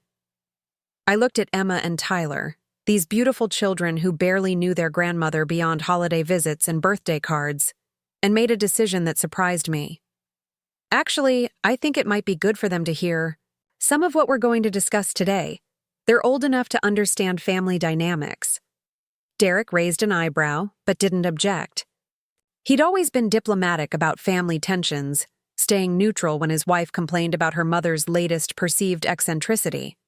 David was the last to arrive, looking harried and checking his phone even as he walked through the door. "Sorry I'm late. Traffic was horrible coming out of Kansas City." Once everyone was settled, I remained standing while they arranged themselves in the chairs I'd set out. The physical positioning was intentional. I wanted to be in a position of authority rather than sitting among them like an equal participant in a discussion about my own competence. "Thank you all for coming," I began. "I know this week has been difficult for everyone, and I thought it was time we had some honest conversations about our family relationships." "Mom," Jennifer started, "we really are sorry about—" I held up my hand to stop her. "Please let me finish. I have some things to say and some things to show you, and I'd appreciate it if you'd let me get through everything before we start discussing it." I walked to the dining room and returned with the folder of bank statements, setting it on the coffee table where everyone could see it. "Last week, you expressed concerns about my financial judgment and my ability to make sound decisions. You suggested that I might be experiencing cognitive decline because I bought a car and agreed to help with an estate settlement." Emma perked up with interest. She'd always been the curious one, the child who asked questions about everything. "Grandma, did you really buy a new car? Can we see it?" "Yes, sweetheart, I did. And yes, you can see it after we finish talking." I looked around the room at the adults who were staring at the folder like it might explode. "But first, I think your parents need to understand something about my financial situation." I opened the folder and pulled out the most recent quarterly statement, the one that showed my total investment portfolio value as of September 30th.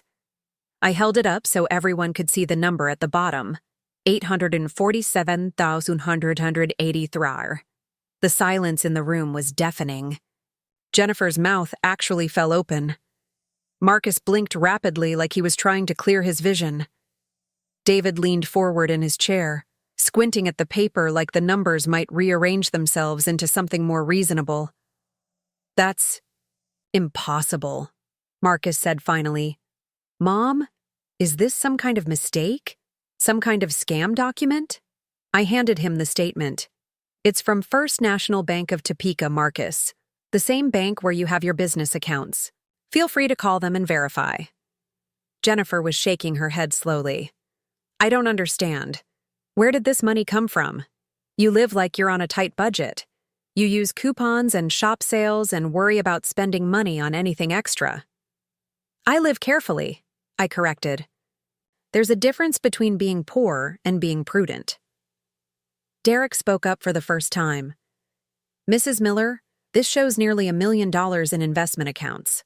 That's not Social Security and life insurance money. That's serious wealth. Yes, it is, I agreed.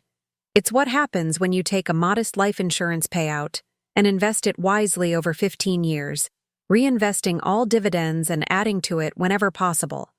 David was scrolling through his phone. Mom, even if Dad's life insurance was more than we thought, this kind of growth would require some serious financial expertise. Did someone help you with this? I worked with a financial advisor, yes. Patricia Henley at Henley Financial Services. She's been managing my portfolio since 2010, but the investment decisions and strategy have been mine. Emma, who'd been listening with the fascination that only teenagers can bring to adult drama, raised her hand like she was in school. Grandma, does this mean you're rich? Tyler elbowed his sister. You can't just ask people if they're rich. Why not? She's our grandma. I laughed, the first genuine laugh I'd had during a family gathering in years. Yes, Emma, I suppose by most definitions I am rich. Rich enough that I never have to worry about money again. And rich enough that I could help all of you in significant ways if I chose to. If you chose to? Marcus repeated slowly. What does that mean? I sat down for the first time since they'd arrived, settling into my own chair and looking at each of them in turn.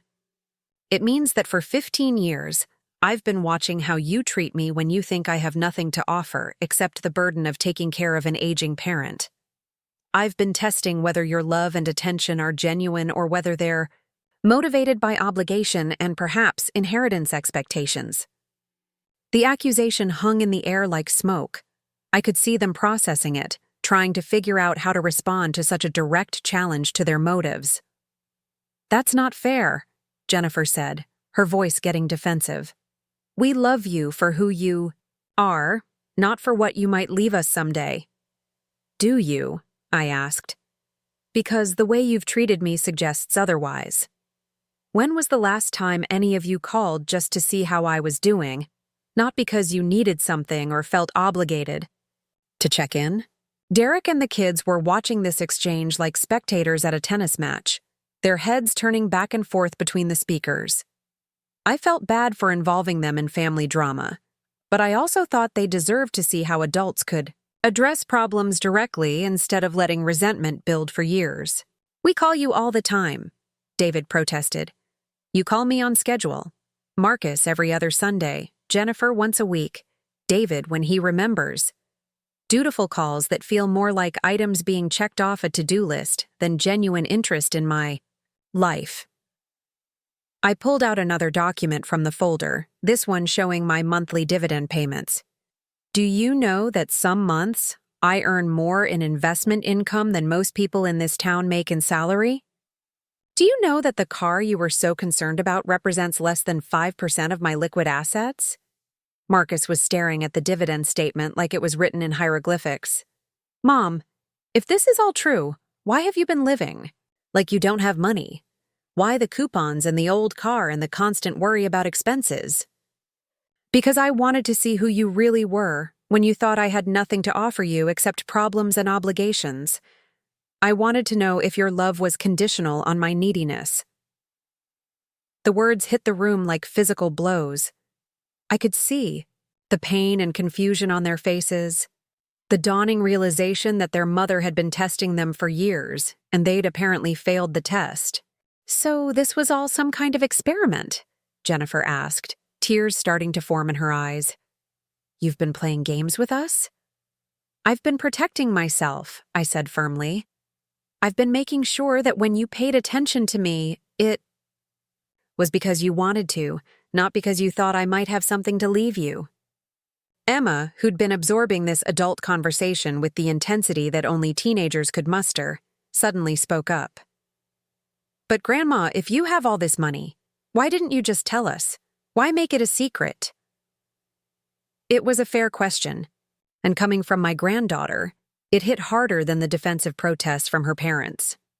"Because, sweetheart, I've seen too many families torn apart by money. I've seen children who ignore their parents for years suddenly become very attentive when they learn about an inheritance. I wanted your parents to love me for who I am, not what I might give them." "But we do love you for who you are," Tyler said, speaking up for the first time. "At least, I think we do. I mean, I don't really think about money when I think about you.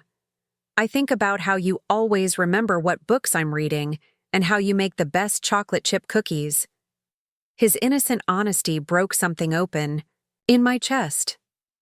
These children, at least, saw me as a person rather than a problem to be managed or a resource to be protected.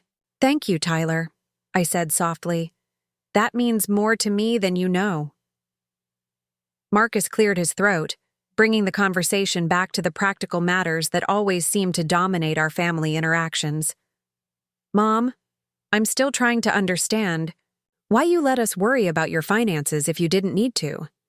We've been concerned about whether you had enough money for retirement, whether you could afford medical care if you got sick. And yet," I said, "when I actually needed help, like getting a ride to the Social Security office, none of you could be bothered to prioritize my needs over your schedules." The reminder of that day hit its mark. I could see the guilt flash across all three faces as they remembered leaving me stranded for hours because their convenience was more important than my necessity. "That was different," David said weakly. "That was just bad timing." "No," I said firmly. "That was a perfect example of how you see me, as someone whose needs are always less important than whatever else you have going on. As someone who should be grateful for whatever scraps of attention you can spare." Derek, who'd been mostly quiet during this family confrontation, finally spoke up. "Mrs. Miller, I think I understand what you're saying, but don't you think keeping this secret created some of the problems you're complaining about? If we'd known you were financially secure, we might have related to you differently." It was a thoughtful point, and I appreciated that he was trying to find middle ground. "You might have, Derek, but I needed to know who my children were when they thought I had nothing to offer them except the inconvenience of aging. And what I learned was that they saw me as someone who needed to be managed rather than someone who deserved to be respected." Jennifer was crying openly now, whether from guilt or frustration or simple overwhelm, I couldn't tell. "So what happens now? Are you going to cut us out of your life? Disinherit us because we didn't pass your secret test?" I looked at her, this daughter I'd raised with such hopes and dreams, who'd grown into a woman so busy with her own life that she couldn't see her mother as a complete person. "I don't know yet, Jennifer. That depends on whether you can change how you see me and treat me going forward." Emma, ever the practical teenager, asked the question that was probably on everyone's mind. "Grandma, what do you want from us? Like, specifically?" I smiled at her directness. "I want to be treated like an adult who's capable of making her own decisions. I want my children to be interested in my life rather than just checking to make sure I'm not causing problems. I want to feel like I matter to you as a person, not just as a responsibility you inherited." "You do matter to us," Marcus said, but his voice lacked conviction. "Do I? When was the last time any of you asked me about my interests, my hopes, my plans for the future? When was the last time you treated me like someone who might have wisdom to share, rather than someone who needed to be protected from her own poor judgment?" The questions hung in the air, unanswered because we all knew the answers. They'd relegated me to the role of aging parent who needed management rather than engagement, care rather than respect. Tyler, bless his 12-year-old heart, raised his hand again. "Grandma, can I ask you something?" "Of course, sweetheart." "If you have all this money, are you going to do anything fun with it?" Like travel or buy cool stuff? I laughed, delighted by his priorities. Actually, Tyler, I've been thinking about that a lot lately. I've been so focused on being careful and responsible that I forgot to enjoy the rewards of being successful. Like what kind of fun stuff? Well, I've always wanted to see Europe. Maybe take a cruise through the Mediterranean, visit museums in Paris, see the Northern Lights in Norway. Emma's eyes lit up. That sounds amazing. Are you going to go by yourself? I'm considering it. Or maybe I'll find some other adventurous women my age who want to travel together. The idea that their mother might have adventures without them, might build a social life that didn't revolve around their sporadic attention, seemed to catch my adult children off guard. They'd gotten so used to thinking of me as someone whose life was on hold, waiting for their visits and calls, that the possibility of me being proactive about my own happiness hadn't occurred to them. Mom, David said carefully, we don't want you to feel like you have to travel alone. Maybe we could plan some family trips, could we? I asked. When was the last time we took a family vacation? When was the last time all of you cleared your schedules for something that was important to me rather than just convenient for you? The silence that followed was answer enough. Family trips were things that happened around their availability, their budgets, their preferences. The idea of planning something around my interests and schedule was foreign to all of them. Derek spoke up again, and I was grateful for his outside perspective. Mrs. Miller, I think what you're describing is pretty common in families. Adult children get busy with their own lives and kind of put their parents on the back burner, especially when the parents seem to be doing fine on their own. But that's exactly the problem, I said. I've been doing fine on my own for years, but instead of that being something to celebrate, it became an excuse for them to pay less attention to me. My independence became their permission to care less. Emma, who'd been following this conversation, with the intensity of someone watching a really good TV drama, suddenly asked, "But Grandma, didn't you want them to care about you? Why didn't you just tell them you were lonely instead of testing them?" It was such a simple question, but it cut straight to the heart of everything. Why hadn't I just been honest about what I needed instead of creating elaborate tests they didn't know they were taking? Because, Emma, I shouldn't have to beg my children to love me. I shouldn't have to explain to them that I'm worth their time and attention. Those are things that should come naturally from people who claim to care about you. Marcus leaned forward in his chair. Mom, we do care about you. But you've always been so independent, so capable of handling everything yourself. We didn't think you needed us to worry about you. There's a difference between needing you to worry about me and wanting you to care about me, I said. I don't want to be your burden, but I also don't want to be invisible. Jennifer wiped her eyes with a tissue Derek handed her. I feel like we can't win.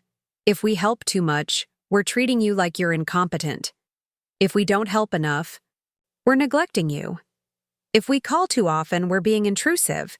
If we don't call enough, we're ignoring you. She had a point, and I acknowledged it.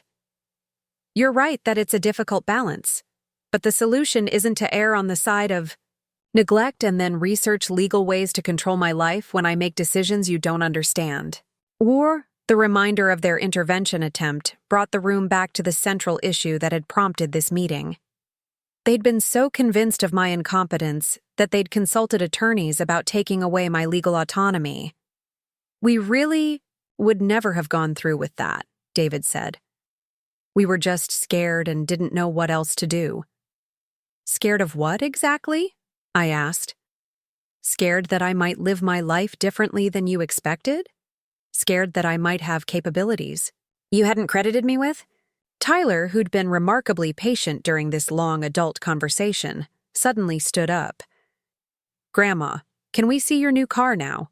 This is getting really heavy, and I want to see if it has a sunroof. I laughed, grateful for his ability to lighten the mood. Of course, sweetheart. Let's all go outside. We moved as a group to my driveway, where my Ford Explorer gleamed in the afternoon sun. Emma and Tyler immediately began exploring all the features, delighting in the heated seats and the backup camera and the premium sound system. "It really is a beautiful car," Jennifer admitted, running her hand along the smooth paint. "I just wish you'd told us you were thinking about buying something new." "Why?" I asked. "So you could talk me out of it? So you could explain why I didn't need it or couldn't afford it?" She didn't have an answer for that, because we both knew that's exactly what would have happened. They would have found reasons why a 71-year-old woman didn't need such an expensive vehicle, why I should stick with something more practical and economical. Marcus was examining the window sticker that was still in the glove compartment. $38,000, he said, shaking his head. "I still can't believe you paid that much in cash." "I can afford it," I said simply. "I can afford a lot of things. The question is whether I should start living like it." Emma looked up from the back seat, where she'd been testing all the controls. "I think you should, Grandma. I think you should buy whatever makes you happy and go wherever you want to go, even if it means I might not have as much money to leave you and your parents someday." She considered this seriously, which I appreciated. I think I'd rather have a grandma who's happy and having adventures than one who saves all her money for people who aren't even grateful for it. The honesty of children can be devastating in its clarity. Emma had summarized in one sentence what I'd been struggling to articulate for months. I'd rather be happy and appreciated than wealthy and taken for granted. As we stood around my new car in the late afternoon sun, I realized this conversation had changed something fundamental in our family dynamic. The secret was out. The facade was broken.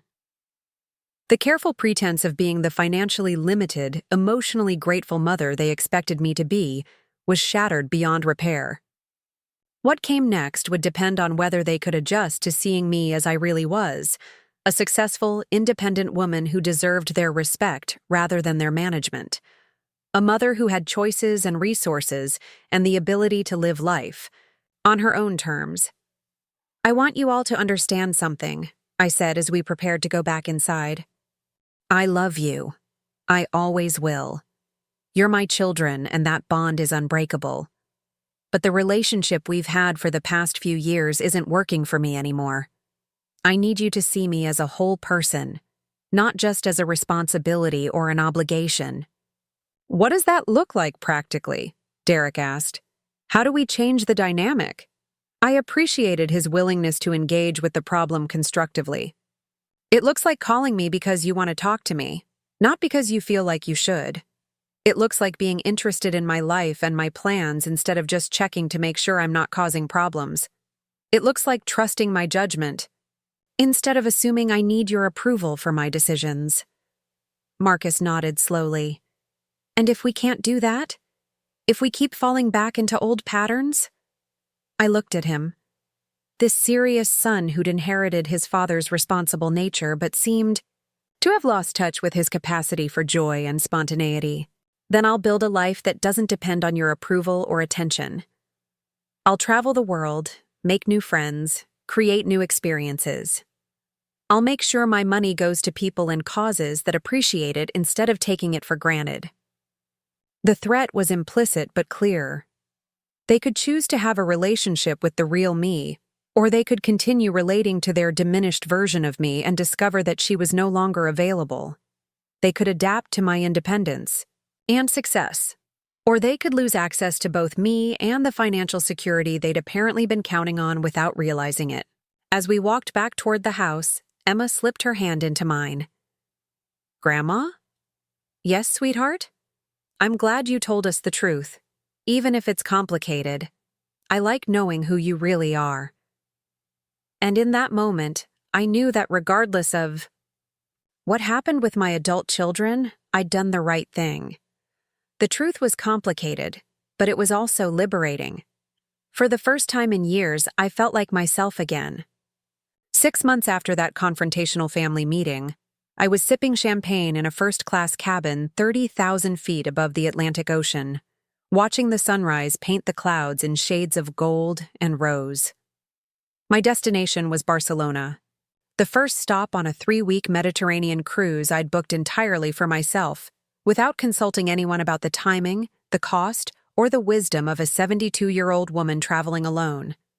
The woman in the seat next to me, a retired professor named Gloria from Portland, was equally excited about the adventure ahead.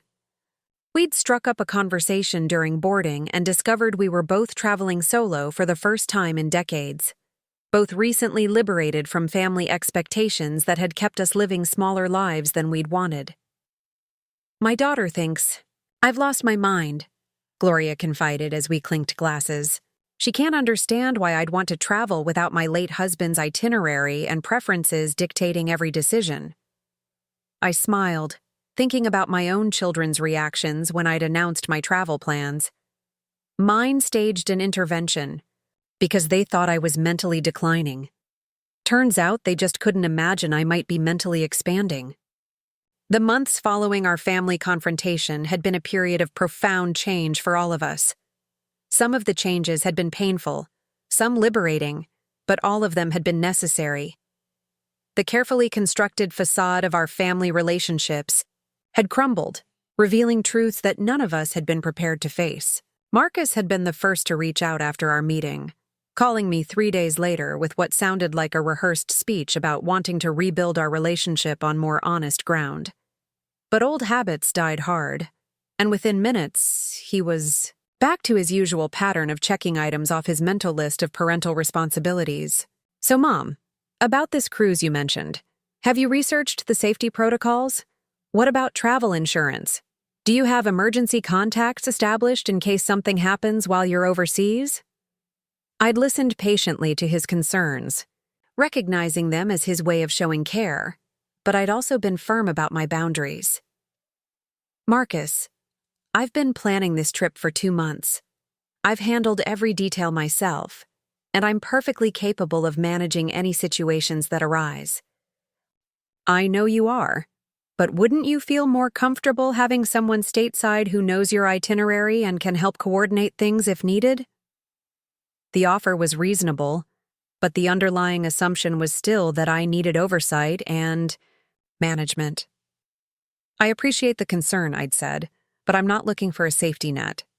I'm looking for an adventure." Jennifer's response had been more emotional and, in some ways, more honest. She'd called me crying, apologizing for years of taking me for granted and begging me not to shut them out of my life. But even her apologies had been filtered through her own needs and fears. "I just can't stand the thought of you being angry with us," she'd sobbed. "We're family, and family is supposed to forgive each other and stick together no matter what. Family is also supposed to respect each other," I'd replied gently. "And respect means seeing each other clearly, not just through the lens of what's convenient or comfortable." The conversation had lasted for over an hour, with Jennifer cycling through guilt, anger, bargaining, and eventual acceptance. By the end, she'd agreed to work on seeing me as an individual rather than just as her mother, though I could tell the concept still felt foreign to her. David had been the most resistant to change, perhaps because his life in Kansas City had insulated him from the day-to-day realities of my existence. When I'd told him about my cruise plans, he'd actually laughed. "Mom, you've never been on a cruise in your life. You've never even been to Europe. Don't you think you should start with something smaller, like a long weekend in Chicago?" His condescension had been so complete and so unconscious that I'd actually felt sorry for him. "David, I've been dreaming about Europe since I was younger than you are now.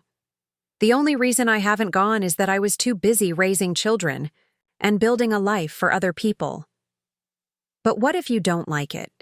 What if you get seasick or homesick or can't handle the foreign languages and customs? Then I'll deal with those challenges as they arise," I'd said. The same way I've dealt with every other challenge in my 72 years. The preparations for my trip had been a revelation in themselves. I'd forgotten how much I enjoyed research and planning, how satisfying it was to make decisions based entirely on my own preferences and interests. I'd studied maps of the Mediterranean, read guidebooks about ancient ruins and modern cities, learned basic phrases in Spanish and Italian and Greek. I'd also done something I'd never done before. I'd shopped for clothes that made me feel beautiful rather than just presentable. Flowing dresses in jewel tones, comfortable but elegant shoes, a wide-brimmed hat that made me feel like a character in a romantic movie. I'd bought a new set of luggage, lightweight but luxurious, and filled it with everything I might need for an adventure. The night before my departure, I'd had dinner with Emma and Tyler, who'd been my most enthusiastic supporters throughout this whole process. Emma had helped me download translation apps and showed me how to use my phone's camera to navigate foreign cities. Tyler had made me promise to send him pictures of everything I ate, especially the desserts. "Grandma," Emma had said as we said goodbye, "I think what you're doing is really brave. I hope when I'm your age, I'll have the courage to do whatever makes me happy." "You don't have to wait until you're my age," I told her. "Courage is something you can practice at any age." Now, settling into my cruise ship cabin with its private balcony overlooking the Mediterranean, I felt the profound satisfaction of a promise kept to myself. This wasn't just a vacation, it was proof that I could build a life that reflected my actual desires rather than other people's expectations. My cabin was beautiful, with a king-sized bed, a sitting area with a view of the ocean, and a marble bathroom that was larger than my kitchen back home. I'd splurged on the suite because I could afford it and because I wanted to experience luxury without apologizing for it. The other passengers were a mix of couples and solo travelers, ranging in age from their 40s to their 80s. At the welcome cocktail party, I met a retired diplomat named Robert who'd been widowed for 5 years and was taking his first solo cruise. There was also a group of 4 women from Australia who'd been traveling together annually for a decade, celebrating their friendship and their freedom. "The thing about traveling alone," explained Margaret, the unofficial leader of the Australian group, "is that you discover you're much more capable than you thought you were. You also discover that the world is full of interesting people who are happy to share their stories with a curious stranger." Over the next 3 weeks, I discovered the truth in her words. I wandered through the narrow streets of Barcelona, marveling at Gaudi's architectural fantasies. I stood in the Colosseum in Rome, feeling the weight of history beneath my feet. I watched the sunset from the cliffs of Santorini, understanding why people had been writing poetry about Greek islands for thousands of years. But more than the sights and experiences, I discovered something about myself that I'd almost forgotten. I was good company for myself. I enjoyed my own thoughts and observations. I could spend hours reading on my balcony without feeling lonely or bored. I could strike up conversations with strangers without feeling anxious or self-conscious. In Florence, I met a woman named Catherine who was traveling with her elderly mother. Catherine was probably Jennifer's age, and she spent most of her time managing her mother's needs, translating for her, making sure she didn't get tired or overwhelmed. "It's wonderful that you're traveling together," I said during a conversation at a cafe near the Uffizi. Catherine smiled, but it looked tired. Mom's always wanted to see Italy, and I knew if I didn't take her now, she might never get the chance. But honestly, it's exhausting being responsible for someone else's happiness and safety every minute of the day. I thought about my own children, who'd spent years assuming I needed that kind of management and oversight. What would happen if you just let her manage her own experience? "Oh, she can't do that," Catherine said quickly. "She gets confused in foreign places, and her Italian is terrible. She needs someone to take care of the details."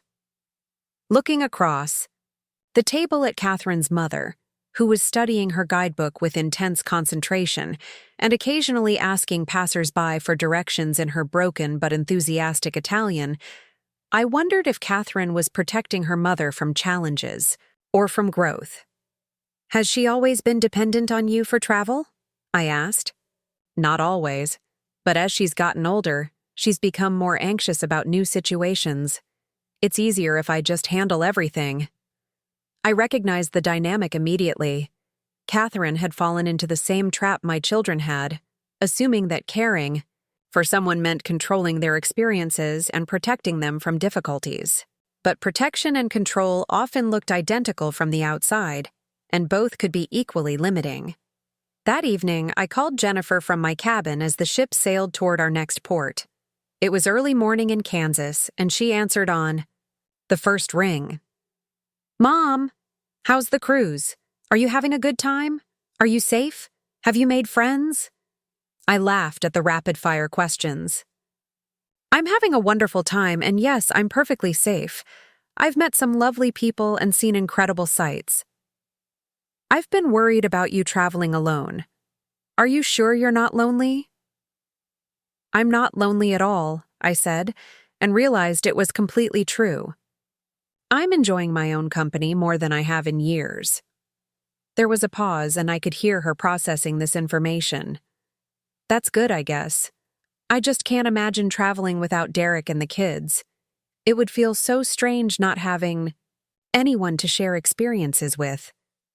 "I'm sharing them," I said, "with myself, with the people I meet, with you right now as I tell you about them. There are many ways to share joy, Jennifer." When I hung up, I realized that our conversation had felt different from our usual exchanges. Jennifer had asked questions because she was genuinely interested in my answers, not because she was checking items off a list of parental concerns. It was a small shift, but it felt significant.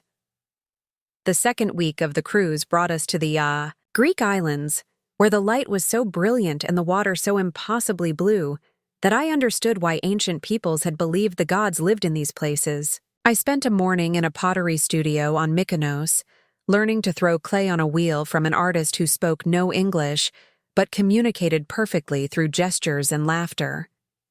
In the afternoon, I sat in a taverna overlooking the harbor, writing postcards to my grandchildren and thinking about the life I'd built for myself over the past months. I'd joined a book club that actually discussed books instead of just gossiping about town politics. I'd started taking art classes at the community college. I'd begun volunteering at a literacy center, helping adults learn to read. But most importantly, I'd stopped waiting for other people to make my life meaningful. I'd started creating meaning for myself. My phone buzzed with a text from Marcus. "Hope you're having fun but being careful. David mentioned you've been posting pictures on Facebook. Maybe don't advertise that you're traveling alone?" I sighed, recognizing the familiar pattern of his concern mixed with condescension. But instead of getting irritated, I felt something closer to pity. Marcus was 45 years old and still couldn't imagine his mother as capable of managing her own safety and security. I typed back, "Thank you for the concern. I'm being appropriately cautious while still enjoying my freedom. See you when I get back." It was a measured response, acknowledging his care while maintaining my boundaries. I was learning that I could love my children without needing their approval or understanding.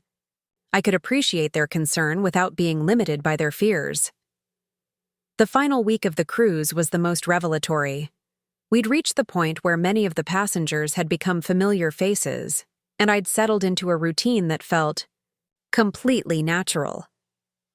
Morning coffee on my balcony, afternoon excursions to explore whatever port we'd reached, evening conversations with fellow travelers in the ship's various lounges and restaurants. I'd also made a decision that surprised even me. I'd started planning my next trip before this one was even over.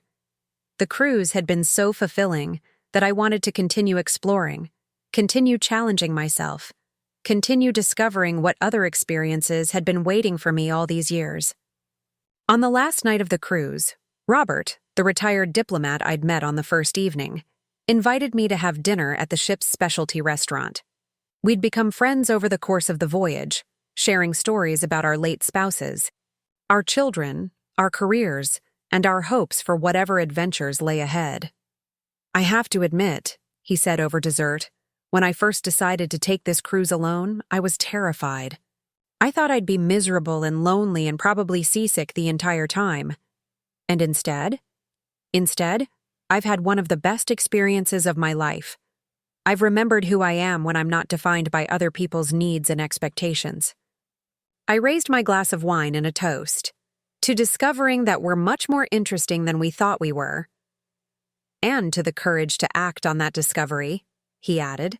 When we docked in Barcelona for disembarkation, I felt a mixture of sadness that the adventure was ending and excitement for whatever came next.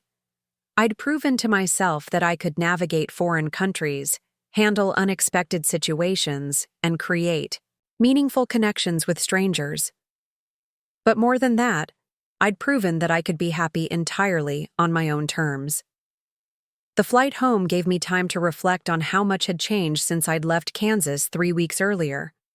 I was returning as a different person, someone who'd remembered her own capacity for joy and discovery. I was returning with stories to tell, plans to make, and a clear sense of my own worth that didn't depend on other people's approval. Marcus picked me up at the airport, and I could see him studying my face as I walked through the terminal. I probably looked different, tanned and relaxed and confident in a way I hadn't been in years. "You look good, Mom," he said, giving me a hug that felt more genuine than our usual greetings. "The trip obviously agreed with you." "It was exactly what I needed," I said, and meant it. During the drive home, he asked thoughtful questions about my experiences, and I found myself sharing stories about the places I'd visited and the people I'd met. He listened without offering advice or expressing concerns about my safety or judgment, which felt like a small miracle. "I have to admit," he said as we pulled into my driveway, "I was worried about you being alone for so long. But you seem more like yourself than you have in years." "I am more like myself," I said. I'd forgotten who that person was. Over the following weeks, I settled back into my routines in Millfield, but they were different routines now. I'd rearranged my house to display some of the art and crafts I'd purchased during my travels. I'd started cooking recipes I'd learned from fellow passengers. I'd begun planning my next adventure, this time a river cruise through Germany and Austria. Most importantly, my relationships with my children had continued to evolve. Jennifer had started calling me to ask about my experiences rather than just to check on my welfare. David had actually asked for my advice about a work situation, treating me like someone who might have valuable insights to share. Marcus had invited me to have dinner with his family, not out of duty, but because he wanted to hear more about my travels. Emma and Tyler had become my most enthusiastic supporters, begging for details about every aspect of my trip, and already planning their own future adventures. Emma had announced that she wanted to study abroad in college, inspired by her grandmother's courage to explore the world. "You've changed something in our family," she told me during one of our weekly coffee dates. "You've shown us that getting older doesn't mean getting smaller." 6 months after returning from my cruise, I was sitting in my backyard garden, which I'd finally replanted with flowers and herbs that pleased me rather than just whatever was practical. I was reading a book about Tuscany and planning my next European adventure when my phone rang. It was Patricia Henley, my financial advisor, calling with the quarterly report on my investments. The numbers were even better than I'd expected, reflecting both good market performance and my decision to finally start spending some of my wealth instead of just accumulating it. "Mrs. Miller," she said, "I have to say, you're one of our most successful clients, not just financially, but in terms of actually enjoying the rewards of your smart planning. Most people your age are too afraid to spend money on experiences. I spent too many years being afraid of my own success," I said. "I'm making up for lost time."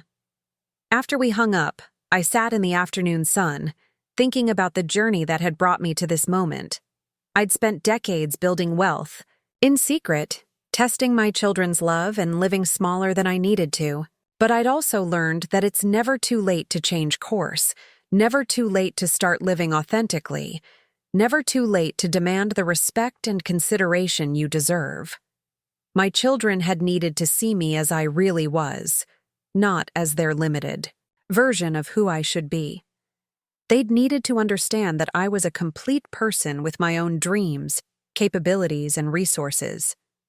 Some of that understanding had come easily, and some had required difficult conversations and painful truths. But the result was a family that was more honest, more respectful, and more genuinely connected than we'd been in years. My children saw me now as someone who could offer wisdom and experience rather than just someone who needed care and management. They'd learned to appreciate my independence rather than being threatened by it. And I'd learned that the most important relationship I could cultivate was the one with myself. I'd remembered that I was interesting, capable, and deserving of joy. I'd stopped waiting for other people to make my life meaningful and started creating meaning for myself. As the sun set over my garden, I opened my laptop and began researching cooking classes in Tuscany. At 72, I was just getting started. Up next, you've got 2 more standout stories right on your screen. If this one hit the mark, you won't want to pass these up. Just click and check them out.